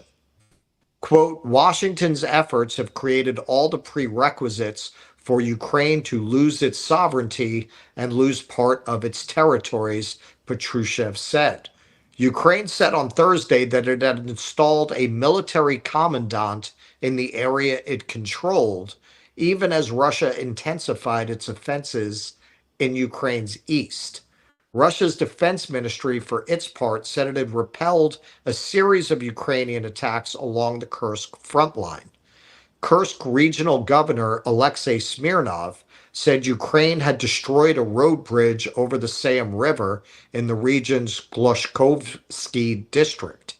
State news agency TASS, citing Russian security officials, said that could hinder an ongoing evacuation of the frontier district's roughly 20,000 inhabitants. While the Ukrainian attack has revealed weaknesses in Russian defenses and changed the public narrative of the conflict, Russian officials said Ukraine's terrorist invasion would not change the course of the war. Russia has been advancing for most of the year in the key eastern sector of the 1,000-kilometer, 620 miles for us ignorant Americans, front and has vast numerical superiority. It controls 18% of Ukraine. After more than 10 days of fighting, Ukraine holds at least 450 square kilometers, it's 175 square miles of territory, or less than 0.003% of Russia. But for Putin, the incursion crosses another red line. He has sought to portray Europe's biggest war in 7 decades both as a limited special military operation that need not upset daily Russian life, and as a historic fight with a West that scorns Moscow's interests and seeks to dismember Russia. The U.S., which has said it cannot allow Putin to win the Ukraine war, so far deems the surprise incursion a protective move that justifies the use of U.S. weaponry, officials in Washington said, but they also expressed worries about complications as Ukrainian troops push further into enemy territory. Yeah, it sounds like that's not too late, right? Too late to express that kind of concern. Little late. Little late. Should have thought of that before you armed these people who have every motivation to try to get us to send troops there. Right. One U.S. official, speaking on condition of anonymity, said that if Ukraine started taking Russian villages and other non-military targets using U.S. weapons and vehicles, it could be seen as stretching the limits Washington has imposed, precisely to avoid any perception of a direct NATO-Russia conflict. Russia's defense ministry has published footage that it said showed a Russian drone destroying a U.S.-made Stryker armored combat vehicle in the Kursk region. So yeah, and there was another article that they wiped out a unit of Ukrainians that were armed with NATO weapons. Did they give advance warning to NATO that they were going to do this? Not necessarily. I mean, you could make a case in either direction. On the one hand, they really want to make this a NATO war, so it's not beyond probability that they would pull this shit, hoping to escalate this into World War III, Well, right, of course. as they've been trying to do all along. But it's also not unreasonable to think they quietly had a green light to go do this because there are a lot of people in Washington who would like to send troops there. Well, yeah. I mean, I think they did have at least a tacit green light to go and do this. And this is where, look, the best argument at this point for Trump is that there's a 3% chance he might bring this under control before it goes into World War III. Whereas with Harris, there's really a 0% chance, right? I mean, that's the best argument you can make for Trump. Is like with Trump, you have a single-digit opportunity to rein this in. Like, that's the best argument. If I were going to make an argument for Trump, that would be the best argument. I am also, in terms of that, this is a little off topic. Yes, all of that. And also, I do not even want to think about what the party of Debbie Wasserman Schultz is going to do to speech if they win. Trump is threatening to deport the protesters. I mean, Trump just went to Miriam Adelson's fundraiser and is saying, like, hey, if you criticize Israel, we don't want you here. So anyone who's not like a citizen, who I guess he can't deport, he's going to say he's going to try to. Now, is he going to do it? Probably not. But, I mean, that is about as hostile a First Amendment position as you can take. Sure. No, I don't want to give the impression, and I've spoken about this quite a lot, they all have an Israel exception to these pronouncements they have about speech. Nonetheless, you look at the Twitter files, you look at the way they have manipulated these public-private partnerships to get around the First Amendment. And if you really empower them in this next term, yeah, I mean, people like us are going to have a very hard time, I believe. Yeah, more so than under Trump. I mean, the Democrats are probably broader in their attempts to limit speech. But yeah, I mean, with Trump, you just have like more severe examples, like defacing a flag, a year in jail, like shit like that. Well, he talks that shit, but it doesn't happen. With the Democrats, they actually do this shit. It happens because the thing about when the Democrats crack down on speech, they don't even need to like go through Congress. They just send an email to Facebook. Hey, we really would like for you to crack down on X, Y, and Z. That's what the Twitter files revealed. Like, you don't even have to do anything officially. You just have to communicate with big tech people, and they'll do it for you. So yeah, that is a good point. That is a good point. But yeah, on the Ukraine front, yeah, I mean, the options are bad and worse. It seemed like Trump expressed some degree of seriousness about bringing the war to an end. And when does he talk about that anymore? I haven't heard him talk about that since the little near miss there. I mean, and even Alex Jones said, when Jimmy interviewed him, even he says this is a more establishment version of Trump. This past month. It certainly is. And he's bending the knee quite a lot to whatever billionaire wants to pay him. Yeah. 100%. Okay. All right. We got a Stephen King segment before we go to the Q&A. Well, let's take care of some Rumble rants. It's too bad you guys don't stream together. It would have been hilarious when the battle you two had ended with you two arm wrestling each other. Yes, that's right. We could have done that. No. We're going to be doing a benefit on election night in a kiddie pool of cream corn. Yeah, there you go. My real name, thanks for the $10. I'm waiting for Godot to go fuck off. Good one. I think Keaton's smitten with Barbara Streisand Jr. like a stopped clock. She's right at least once if she's a 24-hour clock. There you go. So right once a day. Thank you. Let's see. His Highness. I don't know who it was who suggested you guys cover Vosh, but I personally found it super offensive. Everyone knows there's only one horse wang lover this show talks about. Cenk, thank you. Yes, appreciate that, His Highness. I have honestly, because people kept asking us to do a Vosh thing, I was able to get through maybe 5 minutes of that guy. From my end, Keaton can speak for himself. We've never done Vosh because I can't bring myself to watch enough of it to cover it. Yeah, and he goes for like 4 it's hours. so right? bad. Yeah. Like I can't. It's not worth the research. Yeah, and the shows are like 4 hours long. And he doesn't seem to drop that many clips either. I mean, unless I'm wrong. I don't know. I don't think I'm subscribed, so I wouldn't know all too well. But I know he's one of these guys. You know, some of these streamers go for like 5-6 hours. I don't know if he's one of those, but it seems like the stuff is pretty long. Is he one of the ones that does gaming? Is that why he has I think he audience? occasionally does gaming. Yeah. Yeah, I think on occasion. Yeah, and he's big on Twitch too. The Amazing Blumpkin, thanks for the $2. There's no way this is real. You're referring to the Snow White thing? Yeah. Mountain Dew Ramen, Vosh likes horsing around. Oh, thanks, Mountain Dew Ramen. Sparky. I mean, look, all the Zegler stuff aside, that if there has ever been a fucking doomed, cursed project, it is that one. Wow. Like, every move they make is wrong, and all the news you hear is bad. Yeah, all bad news. That's right. That's right. All bad all the time. And then, you know, those supposed to have been released, what, a year and a half ago already? Yeah. Crazy.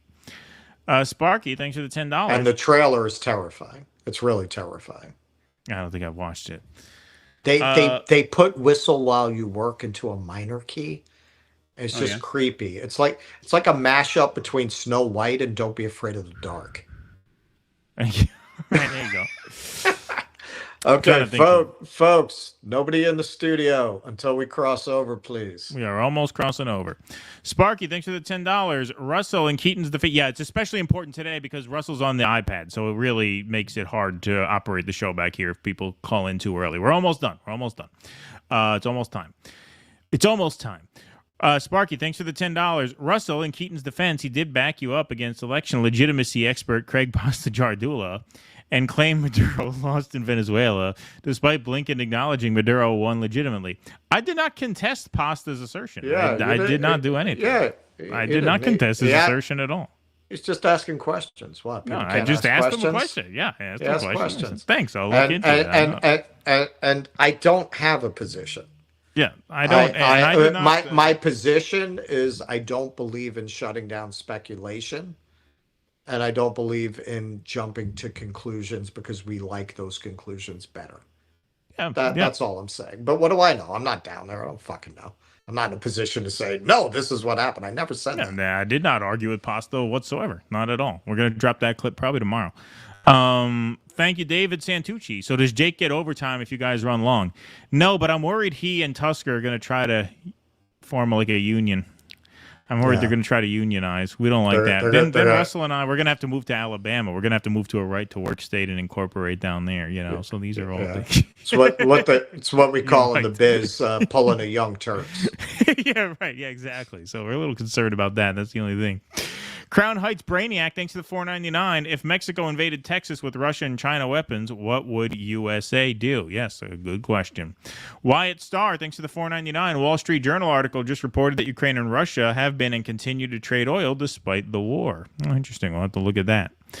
Fiercely Independent, thanks to the $5, says Sagar and Krista will be at Chicago DNC. Will they join Gaza protesters or are they pseudo-populists? Wow, they're going there too. Wow, it is going to be a crowded scene. Wow. I heard that. But I'm assuming they have some floor passes, so they're not going to be mixing it up with the likes of us. That's true. I would assume they do. All right, folks, the Master of Horror is flexing some new merch here. Stephen King, very proud of his I'm Speaking t-shirt. Look at him with the thumbs up. I'm Speaking t-shirt. Now, is he aware that she said I'm speaking in response to ceasefire protesters? Maybe, maybe not. Wouldn't surprise me either way. Professor Zenkis reminds him she said that to silence anti-genocide protesters who are trying to prevent more Palestinian children from being slaughtered. You are a cruel, broken man. What happened to you? Good question, Professor. Good question. I like this meme here from Carl Zah. I'm speaking over the Palestinians. Stop bombing us. James says the ability of liberals to completely shift their allegiance to another person is a little scary. Doesn't even matter if the candidate doesn't have a platform anymore. It's all blind allegiance to a party. That's the thing. Stephen King is so vacuous, it would not surprise me if he didn't know what that quote was in reference to. He probably just saw her say it and didn't look into it. Or maybe he did and doesn't care. That's totally possible as well. So we're already at the liberals mocking pro-genocide. Liberals rocking, pro-genocide merch stage of the Kamala campaign. Yeah, it's just amazing. Yeah. When I first saw that, I thought it might be like one of these. You know how sometimes, the certain political movement will Photoshop, a message that they approve of onto a famous actor wearing an empty T-shirt. This is one of the more famous examples of, a Tom Hanks wearing a plain black tee, and they Photoshop this onto him. It looked like that. It looked like one of those jobs, but of course it's not, because Stephen King tweeted this out himself. So he actually bought an I'm Speaking shirt and decided it'd be a great idea to thumbs up, mug for the camera. Wow.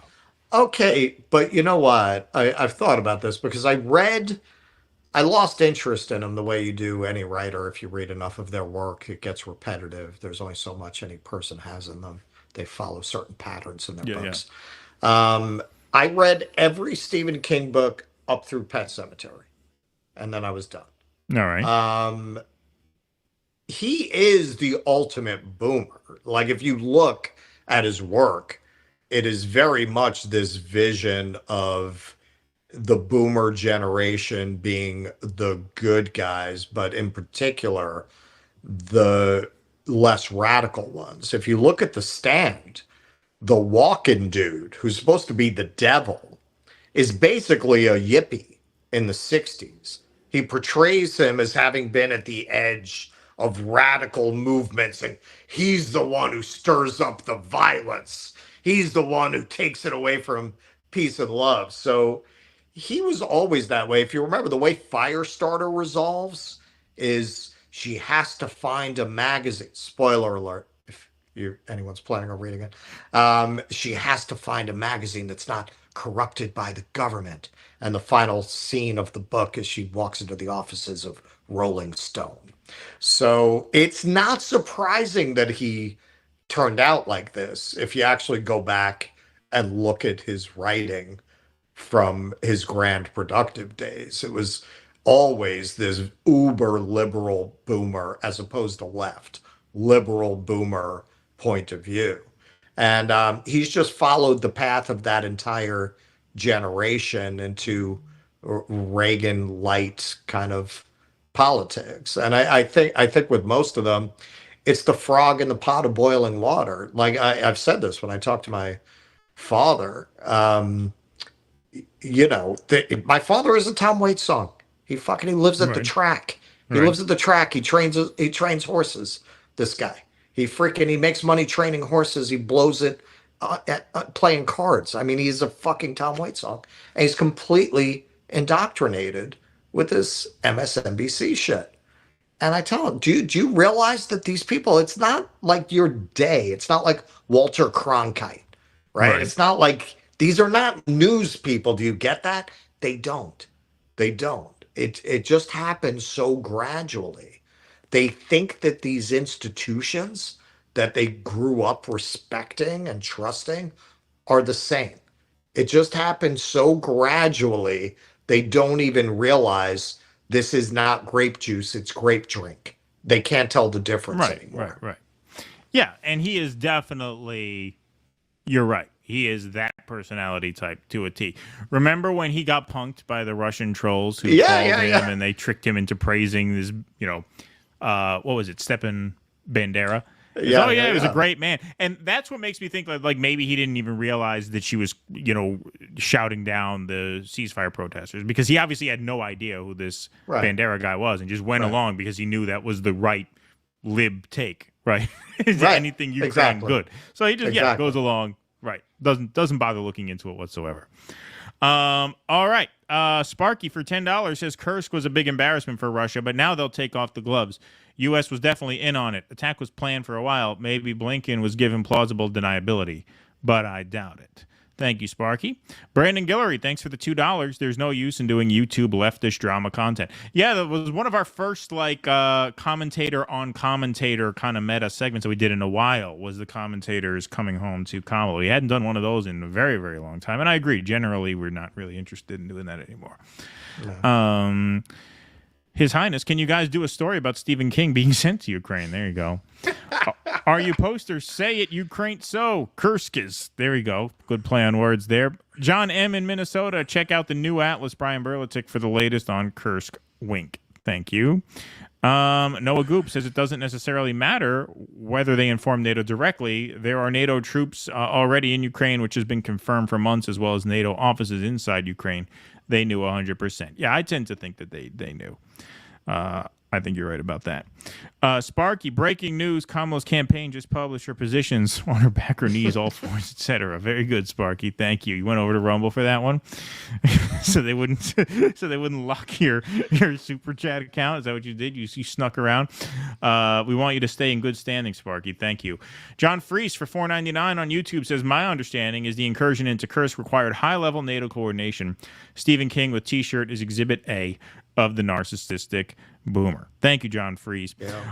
All right, folks, that is our show. We are going to Rumble right now for the call-in Q&A. So now, patrons, paid Substackers, and Locals members, you may call in since our show has concluded. Everybody is welcome to join as a viewer. If you're a paid member, you can join as a caller. But everybody, please come join the party at dudissidents.com/Rumble. This is a good night to join the Q&A if you're watching over on YouTube, because you're going to want to be subscribed to our Rumble channel, since several of our streams this week will be Rumble exclusive. The next one will be tomorrow at 1 p.m. Eastern. That is a tentative plan. We might go a little early. We will let you know in the morning. You will get a newsletter announcement if you're subscribed to our Substack.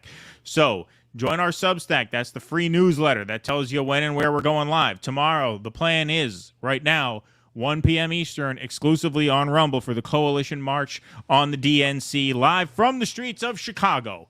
All right, so that is super exciting stuff. But everybody, please come and hang out with us at dudissidents.com/Rumble. That'll take you right to this live stream, which will continue. What's the matter? Right. I got the bowl. I don't have the striker. Oh, you actually brought the bowl. All right, cool. I did bring the bowl.